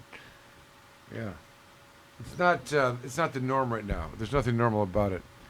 Probably a lot of other aspects of this. You know, one of the things that was there's like people. You know, there's a whole industry now with the MMFLA and what'll be the rec rules for environmental quality. You know, these EPA agency types are busy making rules about air quality and water quality. Mm-hmm. And then you have like consultant / compliance, consultants that come out and tell you, fix that, do this so you don't get charged a bunch of money by the. But this, they're just digging in. Like there's so many, and we're just probably the tip of the iceberg in terms of the regulations that are. What else can we think of? Let's see. We should regulate when people want to go to the restroom. And that's a good idea. How many times? Yeah. And that they got to pay more if they're going to go more than I'm just saying, like come up a little with quarter jar next to the John, that would be good. I don't know. It's like Three squares. Yeah. They have to put a quarter in Pay to flush. That's per right. additional square. Water usage. Artificial. Create so that's what it is. So And then you have to hire somebody to monitor the toilet roll. Uh-huh. Sounds Unionize count that the job. squares. Sounds like a shitty job. Yeah, that's a shitty job. Don't have a square to spare. So do we want to talk about People versus Blair? Yeah, let's talk about that. Keep Jeff on so we get some. Is Alan Pizer calling in? I was hoping he would, but he has not. Oh. So, Alan, if you're out there, you should call in. Okay. But I'll get started and tell you that this is a case it's unpublished by the Court of Appeals yesterday. And the case involves Joseph John Blair Jr., who was driving around on a suspended license. And he was in the middle of being pulled over and pulled into a parking spot on the far end of a Walmart parking lot. So you know where no one parks, and it's the middle of the night. Police officer approaches the car. Joseph declares that he has a suspended license. He immediately tells the officer. The officer pulls him out of the car, arrests him, finds that his passenger also has a suspended license, and then decides to search the vehicle upon his arrest. And he did so under this idea of community caretaking. And the Court of Appeals said that Community caretaking. Are you sure was that it wasn't search incident to an arrest or an inventory search? Inventory? It was an inventory search based on the community caretaking function. Why was he arrested? Because his license was Was suspended. he operating the vehicle when they got to him? He was. Operating the vehicle was on, or was he actually driving? He was in the middle of pulling into a parking Fine. Okay, keep spot. So anyway, he ultimately was. They found a revolver. They found a pistol. They found drugs, and he was charged with all these different types of crimes. Not at the time of the pullover. No, after they arrested him for driving a suspended license. Yep. Is that right? Suspended license? He was driving on a suspended license. What did they pull him over for? That's an excellent question. Doesn't matter because if they were mistaken, it doesn't matter. No, but that's not. Oh, where license plate light dangling in front of the plate. May not even be a crime. May not even be a reason to pull over. Doesn't matter. So now they pull him over, driving while it's suspended. Get out of the car. They arrest him. Yep. Why not leave the car in the parking lot? Well, that's what they supposedly, according why to not the leave parking policy, lot? that's Parking what lot's public. Well, that's what they should have done. But what the officer said, there's a couple of reasons that they would remove the vehicle. To impound it. Yeah, if the vehicle must be seized to preserve evidence of a crime, or if there is reasonable cause to believe that the vehicle was used in the commission of a crime. Also, if the vehicle is hampering the use of private property by the owner or person in charge of that property, or is parked in a manner that impedes the movement of another vehicle. There may even be a condition if someone else is available to take the car. Yes, that they would allow them to do so. But the other woman, the woman passenger, her license was suspended, so that wasn't an option. But what it was not doing is hampering the use of the private property. And they mention in the opinion is it private property? Well, it was in a Walmart parking lot. So it's property that's open to the general public. But it's private property. That much is clear. But what was also clear was he allowed to be there? Yeah, and the property owner didn't. Even though it was after hours? Yeah. Because it's a parking lot. Right.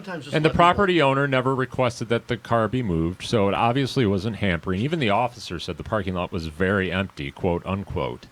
So there's all these reasons why this doesn't apply. And then parked in a manner that impedes the movement of another vehicle. The car was parked legally. It was legally parked in a parking spot.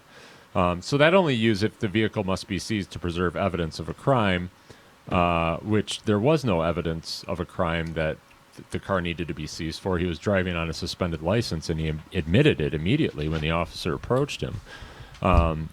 So they What about danger to the community? Because how is he going to... he's going to go back and get it and drive it home. Oh, I don't think so. I think they were going to arrest him and put him in jail. No, but when he gets out on bond, he's going to walk back to the parking lot. Well, right, and they decided to impound the vehicle for the safety of the community.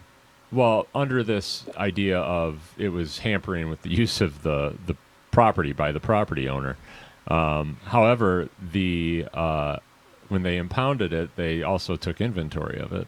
And they found all of this Well, when they stuff. impound the inventory for the purposes of protecting the defendant, if you believe that. Yeah, that's what they said. That's what they said in the opinion as well. So they can't come back and say that they took your stuff. But the Court of Appeals basically said that the law says that they have to follow the department policy. The department policy was fairly clear that they should have just left the vehicle. and that by not following the policy, that the evidence that they discovered should be suppressed. People versus TUI should be mentioned there. It's about like the police can't have their own discretion on those kind of decisions without a policy. There has to be a policy. It could be a bad policy, but they got to follow the policy if there exists. They can't, and there has to be a policy. They are not free willy to do whatever they want out of those situations. Right. So the Court of Appeals doesn't usually have good rulings. This one's good. It's not published, which is a shame. But it looked like it was proposed for publication, and that it was based kind of on this community caretaking exception to the Fourth Amendment. So it doesn't seem to be all bad. My first question always is, what prompted the stop? What was the reasonable suspicion that allowed for the initial, stop, the initial police encounter? It doesn't sound all bad. No, the opinion is really good. And I was telling Michael when I showed up today, and we were talking about this case, that I was always under the misconception that the police could always impound your vehicle for any reason after they arrest you. And apparently that's not the case. These departments have policies, and the police officers are supposed to follow the policy. And in Berrien Springs, where this occurred, the policy clearly stated that the car was not to be towed, and it could have been left. It was parked legally. It wasn't interfering with the property. There was no good reason for them to impound the vehicle, and they did. And as a result, the Court of Appeals ruled against them. So they're going back to court, and they'll have to grant the motion to suppress, which I'm assuming will basically negate the gun charges as well as the drug charges.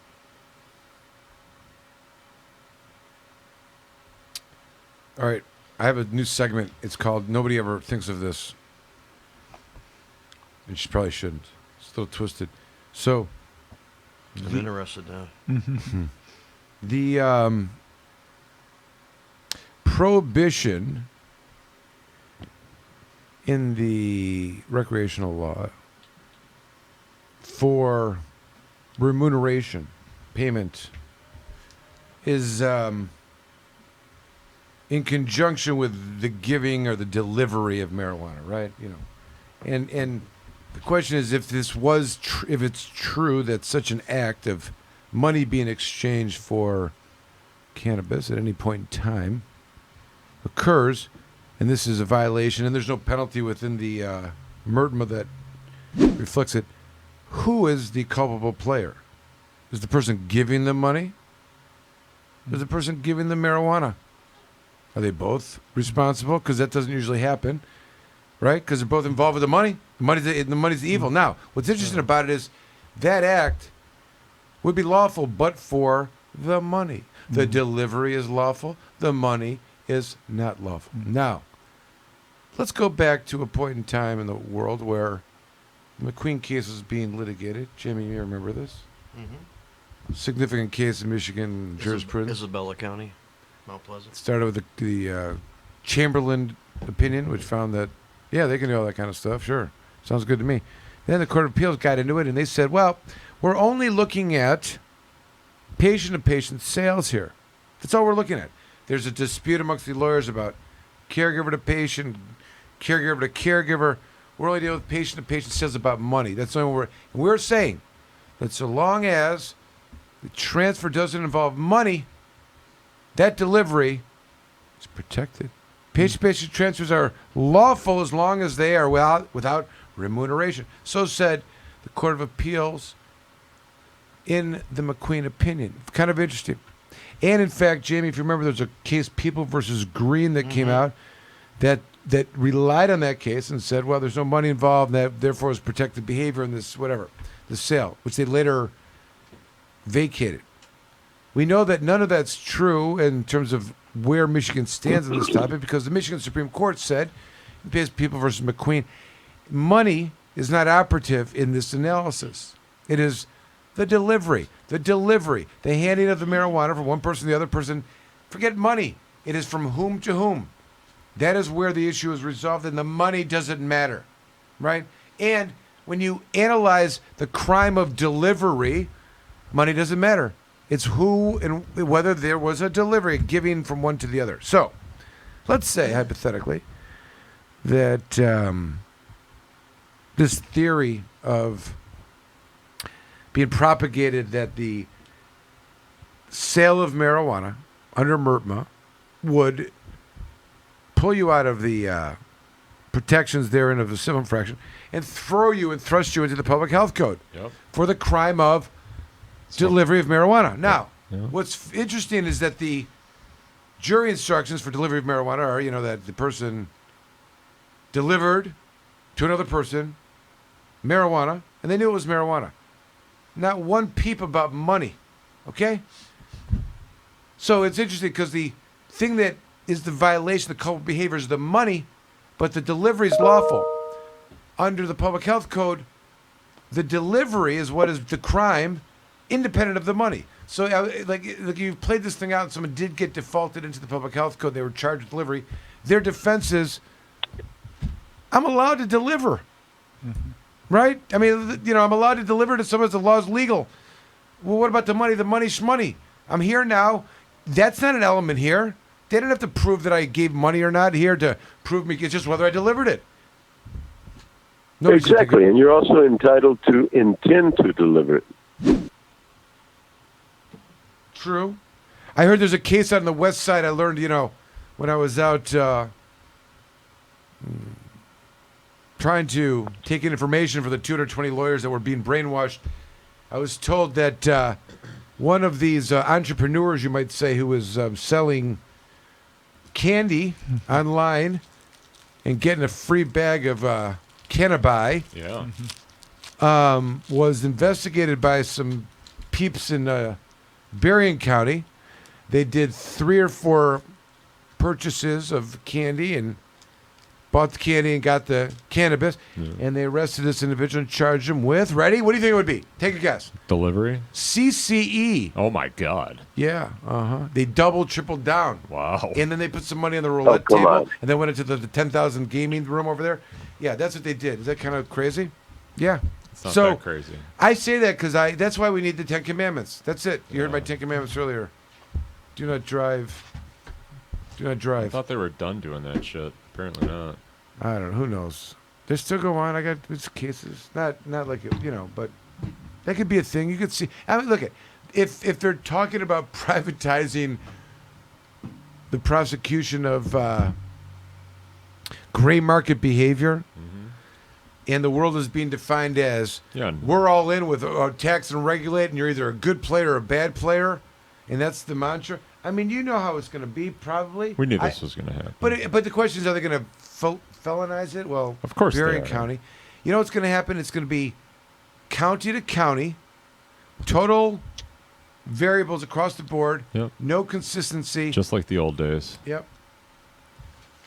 Just like the old days. It almost sounded like, if I may, that, think of a place where that kind of activity might be going on quite a bit, and a prosecutor who has no interest in bringing those charges. Can you think about it? Does anyone come to mind? Yeah, of course. A county? Yeah. Okay. So what are they going to do? Privatize that now? Well, no, but they might just have the attorney general step in and help to. I don't even know. Maybe help to convince people that Maybe there's some private prosecuting gigs out there for people. Maybe.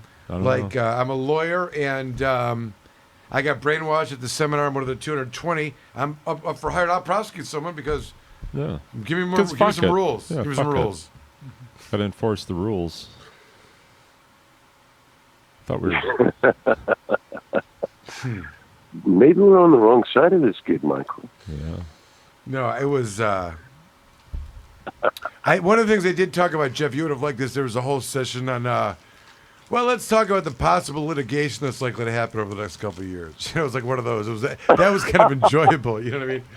One of the theories is that if a community has opted in for the MMFLA, And we know that the MMFLA licensees are first in line to get your recreational licenses. Yep. That a opt-out by a city, township, or county is so sad, too bad. That Lara says, oh, no, you can't stop this. And there's going to be That's a good litigation one. there as well. I Because like they've that. got such a vested interest in the MMFLA licenses. That was my favorite That's a good one. chitter-chat about. Because that's happening quite a bit. You know, at least on the 5 licenses. You know, Jeff, if I'm not mistaken, also, I think that, I may be mistaken. Jamie, you tell me if you heard this, that if you have any one of the 5, you are eligible you're the only people eligible that can get a MERBA license for those 5. But if you have one of the 5, you can get any one Of the ones the rec licenses. Yes. Like if you're a transporter. You just need You to can't have. own if you're in an MMFLA, you can't get a transport and a grower's license. But if you have an MMFLA transport, Yep. you could get a grower's license under MERTMA. Yeah. Yep. That's right. Bam. Boom. Wow. Yeah. That's Yep. counterintuitive. Up to 2 years is how that's going to run. Who's and the thing is, do you think any of the well, we'll see what happens. But there's no real incentive for any of the recreational licenses after 2 years to maintain their medical license and pay $48,000, $50,000 a year in regulatory. No, but I mean, it's lowered it to 40, right? Whatever. But there's no like at No, that point. it's much cheaper just to stick with They'll consolidate with the system. MERTMA, and you can have medical products to cover that niche for those Yep. for those patients in the And store, that's that. regardless if you're medical or not. And that's how it should be. I mean, it's too much hassle to have two separate regulated systems providing essentially the same product.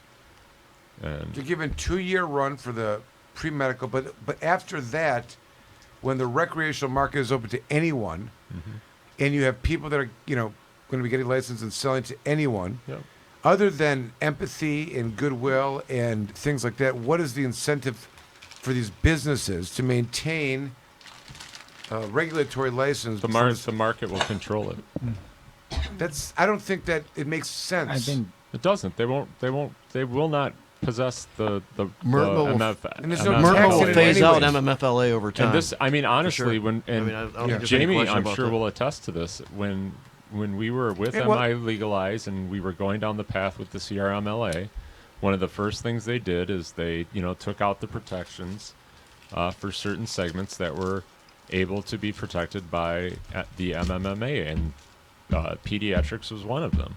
And my concern has always been that once the MMFLA is enacted, that the MMMA will begin to be dissolved away, and one day just won't exist. And I think That's tougher though. I mean, the MMFLA going away is pretty straightforward, but right. the MMMA still requires supermajority to change. It does, and I think that's the one thing we've got going for it. But the MMFLA will certainly go away, and it'll be Well, I'm saying completely if replaced I'm- by MERTMA. If someone who has a MMFLA license now and they've had it for a year or two, and They're emotionally for the attached next to 2 it. years, in order to have access to apply on November 1st to get and sell in the recreation market, they have to at least ensure for the next 2 years they're going to pay that regulatory fee, probably some other costs that are way above what anyone's going to pay to have your license under MERTMA. Yeah. They're going to do this for 2 years.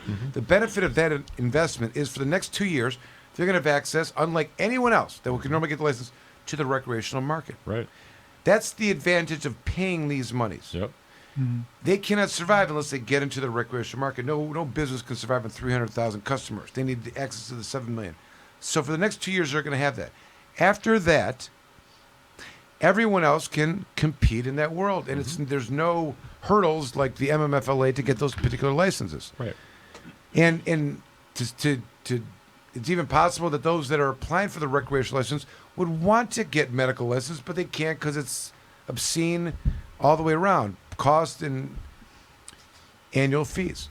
But at that point, when everybody's eligible, or anyone's eligible beyond just MMFLA licensed people, there will be no incentive for anybody anymore to maintain a license for medical. Right. Because to do so There's no incentive to do it so you can get ahead of the game because everyone's in now. Yep. And it's just an extreme expense above and beyond what the cost would be under the recreational. It doesn't make any sense. Smaller class of people, a lot more, requirements. Someone disabused me. Tim Beck, go. I think companies use it for the stance of public relations. I think at the end of the day, there's still a strong cannabis community that will put a patient over profits first. And I've already seen the public backlash of some other, companies first to market that had alternative thoughts to that. So, I think at the end of the day, the companies that last in You're referring here, to Green Peak vilifying caregivers? potentially, Possibly. I can neither confirm nor deny. But if these caregivers are truthfully the pioneers that have been providing medicine for this long, there's a spot for them in this industry too. Well, there's 100 plant grow, the Class A license, which allows for individuals to grow 100 plants. What for, Jim? What are they growing 100 plants for? To sell. And normally Debra Young is here, and she initiated this conversation early on with the language before the actual work on the language. What's the intent of this 100 plant they be growing? To allow for the caregivers to enter the legal To have an market. easier way to scale up to joining the commercial market. Okay, there you go. So the idea is that if you're going to, the idea is that if you're going to be the, the opportunities that exist now for caregivers, it's a shame because nobody really understands that dynamic, the dynamic that in 2017, 18, facilities open under the emergency rules were being exclusively supplied by caregivers. Nobody complained about that, preventing a state of emergency. And I think the easy way for them, the Lara, to destroy the caregiver market is to have this 100 plant thing available where people are now eligible because you can get one now.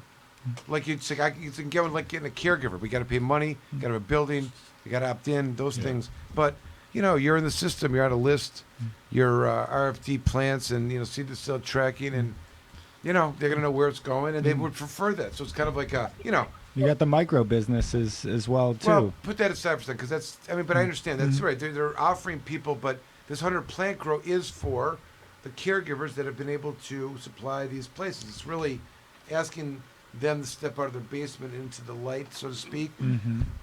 It's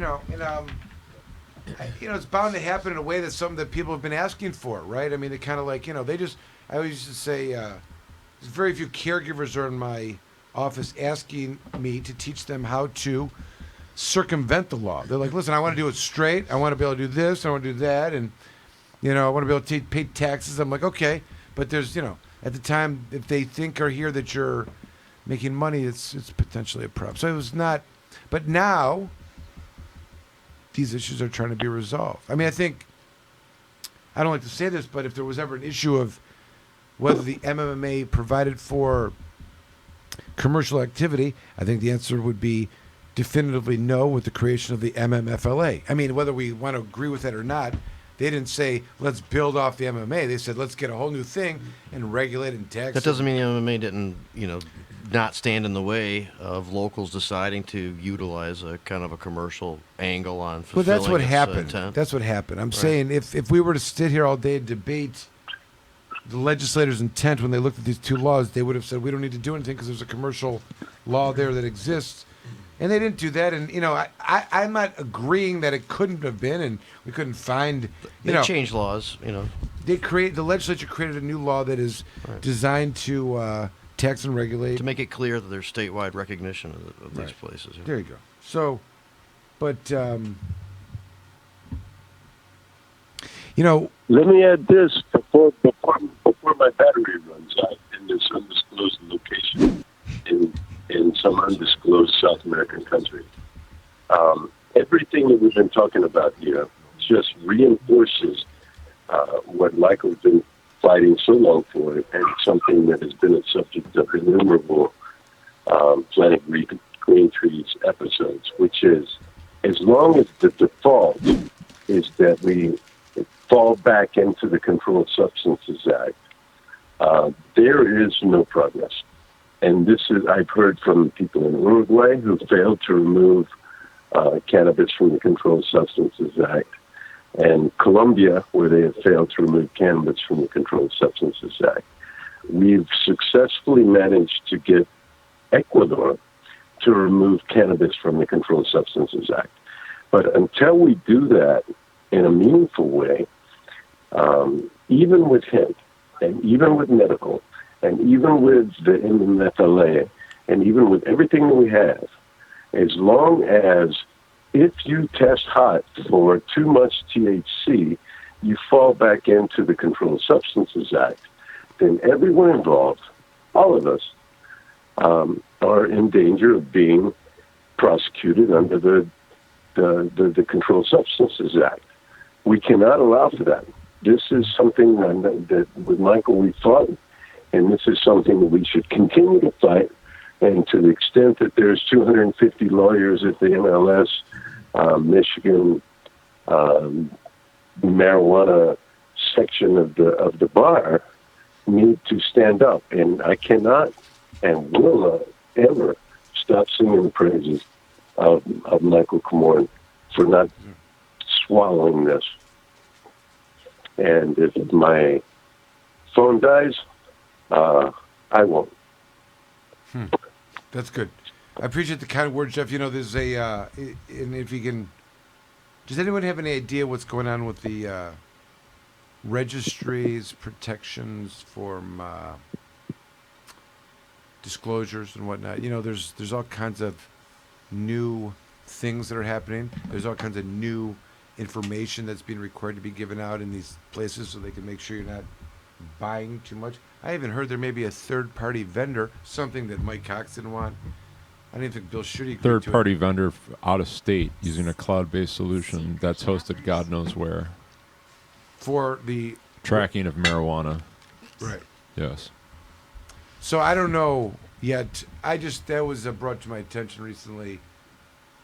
But it was something. But they always had a problem contracting it out. You know, I know Colorado and some other states had some disposing of that information at the stores. They could hold it for a couple days and then just dispose of it as a methodology. Yeah. We don't have that. No. There's probably all kinds of MMA violations, misdemeanors galore that are just going to happen. Mm-hmm. I'm just saying, that's, you talk. How did they get the gig? Was it just a bid? Yeah, they bid it. The state put out an RFP. It was a big deal. Several companies responded, and Metric ended up winning the bid. But they're not a Michigan company, and as far as I know, the infrastructure that holds all the data for the Michigan businesses is hosted in Colorado. But it is what it is. I think you're probably right that there's probably some violations of the MMMA there, depending on the data that they're storing and where they're actually storing it. Yeah. I mean, it's just an interesting dynamic because I remember how there was Mike Cox wrote an opinion on it, I think, that he didn't want to, because of the severity of the intentions of privacy to the patients and not having that information. He blew everything else off, but did make that one opinion. They were talking about Cox, right? Yeah. And I think there was even a Schuette thing. Did he want to? It came up a second time. He may have even written an opinion about that. But yeah, but I don't know. I mean, there's also the idea that by patients utilizing the regulated system that they're giving up that right because they're going and knowing that the tracking system's in place. Well, it's interesting because it was always something that was recognized and understood as that should be guarded, right, in a very specific way, as one of the few things that, you could say was given some, like they didn't give a crap if, it was making sure that, if you got your car, if you got your paperwork and your cash check, your paperwork becomes a card. Yeah. Nobody was like making sure that was known.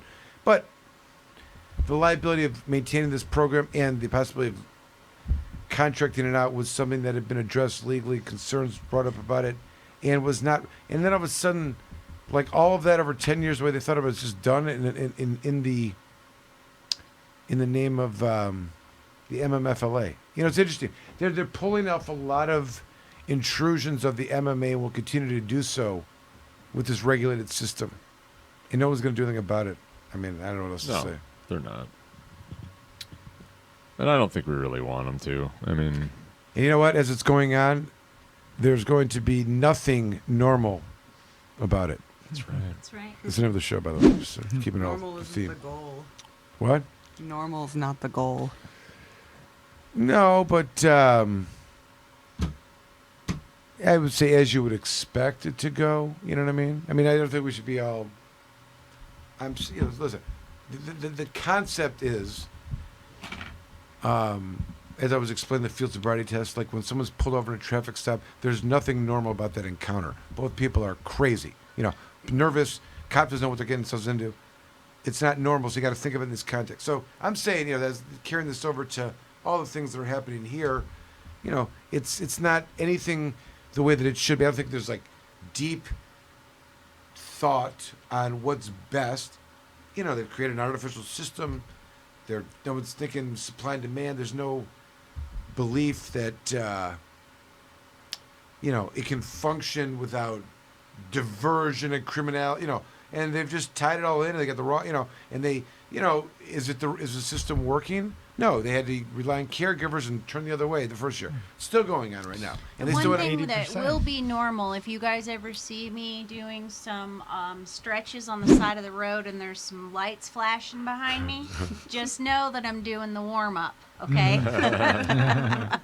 I will say I had a case in front of Judge Kimberly Small, and it's significant because she gives She's such a peach. 15 days in jail, first offense, and 60 to 9. So I have a client's second offense in front of her, and she was, did the field sobriety test. And when they asked her to stand on one leg, she literally went into like the, she looked proudly like she was young. She grabbed the leg and went, like had her standing straight at the cop, like, I can like one of these, like, it. legs up here, just going at it, like. Now what?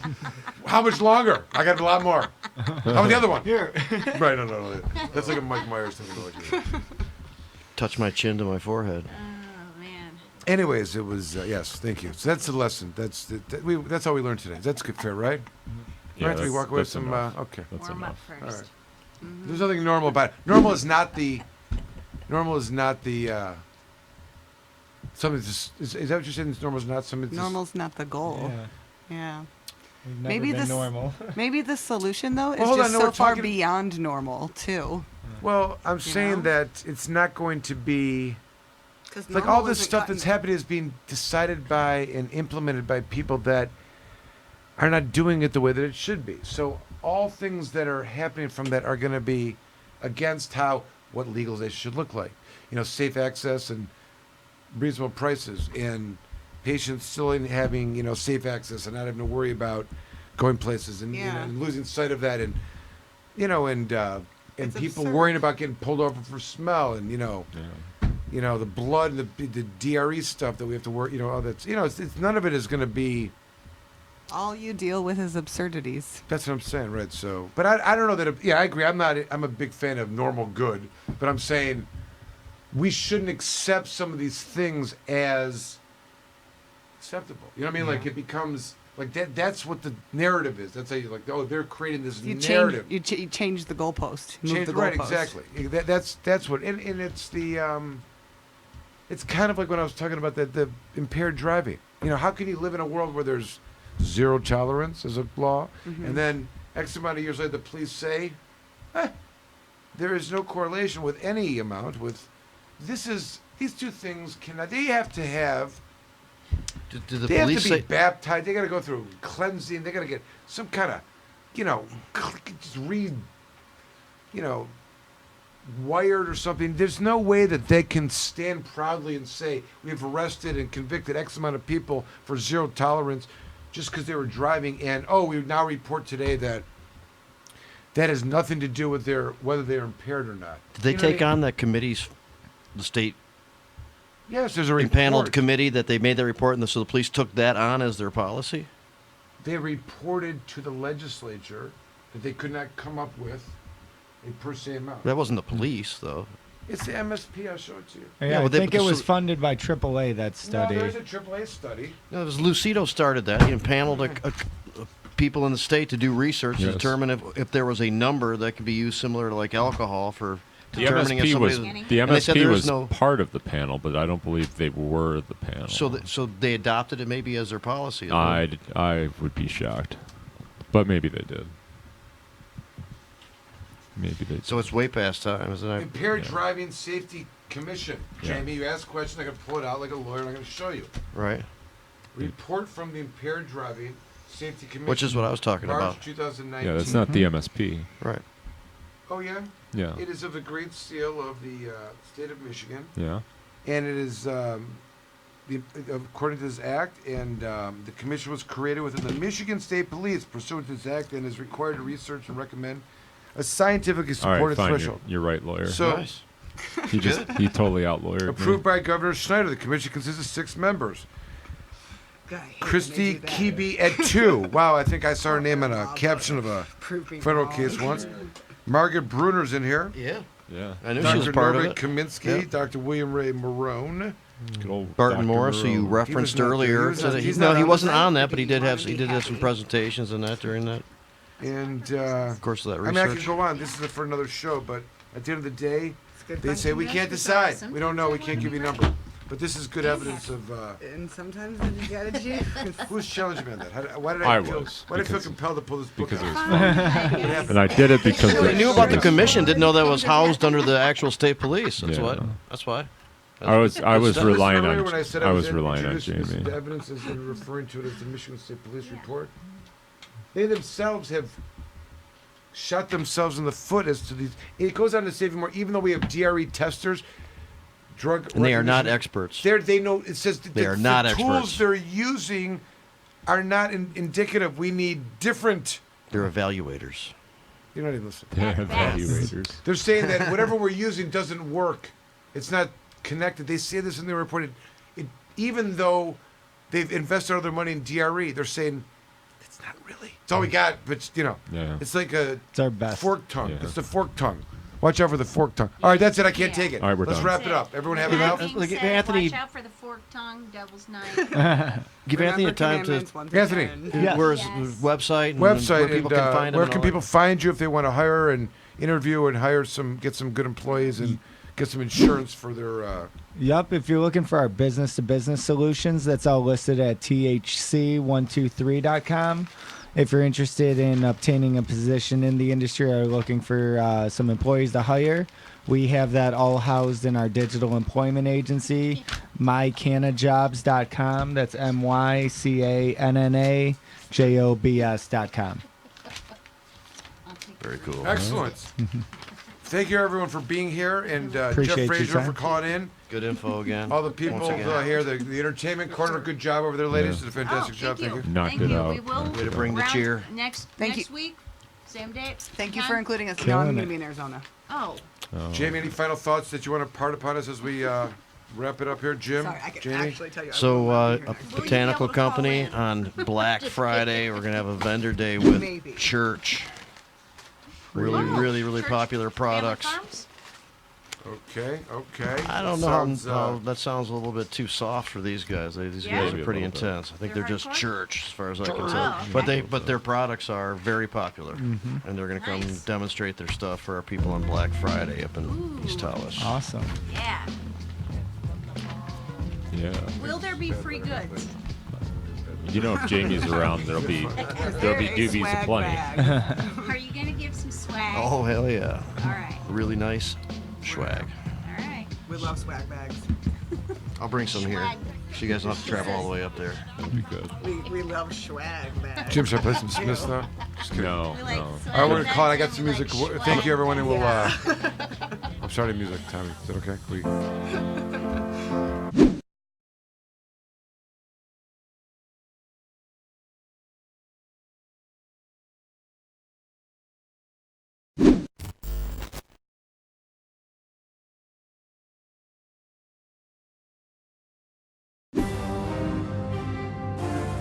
Komorn Law, Michael Komorn is one of the top attorneys in Michigan that has experience and dedication in criminal defense law. Komorn Law can take your case from arrest all the way from trial, appeals, and even to the Supreme Court. The team at Komorn Law has the compassion and the experience you can look to for help in your time of need. Komorn Law has over 25 years experience in criminal defense. We have accomplished numerous legislative changes through community involvement and lobbying. Our award-winning law firm has a reputation like no other for keeping overreaching government accountable and in check. We have built Komorn Law for people who need lawyers to stand up to the system, fight back and win. Once we become your lawyer, you become a part of our family. Don't settle for less, just ask our clients. Komorn Law, the best damn criminal defense lawyers, period.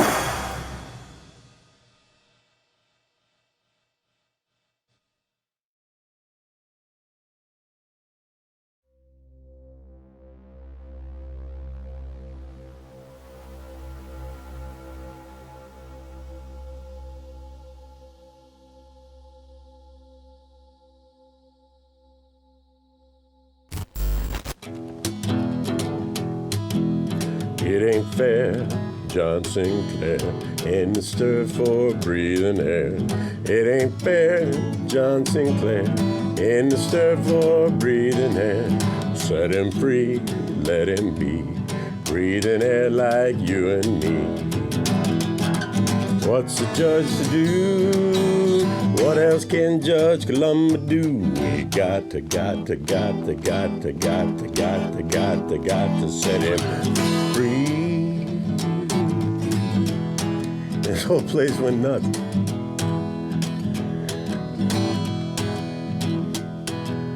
If he was a soldier man, shooting gooks in Vietnam. If he was CIA, selling dope and making hay, he'd be free, breathing air like you and me. What's the judge do? What else could Judge Columba do? Well, we got to set him free. And sure enough, that was Saturday, and then next Monday, John Sinclair walked out of jail. And the Supreme Court issued an opinion in People versus John Sinclair that said, it's cruel, it's unusual, it's arbitrary, it's irrational, it's capricious, and it cannot be the law in the state of Michigan that we treat marijuana the same way we treat opioids. And they set him free.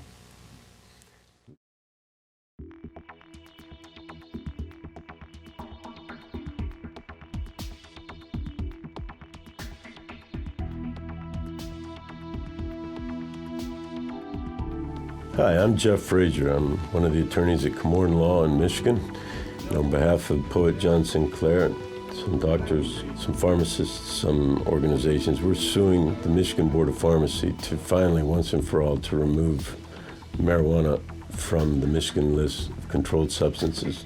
John Sinclair was and is a poet provocateur, and adamant opponent and protester against America's involvement in the Vietnam War and all the bombings. He was organized together with Abby Hoffman and Jerry Rubin and the Black Panthers guys. And, he organized against the war. And in his words, we were protesting the war and we were advocating for the legalization of marijuana, all the while smoking vast quantities of it. We ought to do something about finally getting this plant off of the controlled substances list. We have law where the state of Michigan is licensing the medical use of marijuana. At the same time, it says under the Board of Pharmacy says under the Controlled Substances Act that it is still a controlled substance. And not only is it still a controlled substance, it's still a Schedule I controlled substance. And being Schedule I controlled substance means that it is contraband per se, and that its mere presence is evidence of a crime, and it justifies the raids. Michigan State Police spend 40% of their resources going after marijuana that is allowed for medical use, is licensed by the state, is now been voted into law by the people of this state to be legal for adult use. And yet it's still 40% of the police budget, still 40% of the prosecutor's daily load, it's still 40% of the Michigan State Police Crime Lab daily load. And it's still Schedule 1, which justifies the stops, the searches, the seizures, and more importantly, the raids. And that means men with AR-15s and ski masks going in where men, women, and children and dogs and grandparents, are quietly sitting there watching TV. And because the neighbor complained of the smell of marijuana coming from a basement window, these patients or caregivers and now any citizen in the state is allowed to grow. The continued placement of marijuana on the Michigan State list of controlled substances is just simply absurd.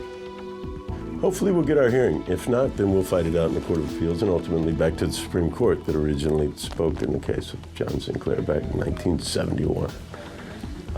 It's time for, this absurdity that has forever lived at the heart of the drug war to be done with. And the way to do that is to take marijuana off the controlled substances list altogether. It's no longer to be policed. It's to be regulated.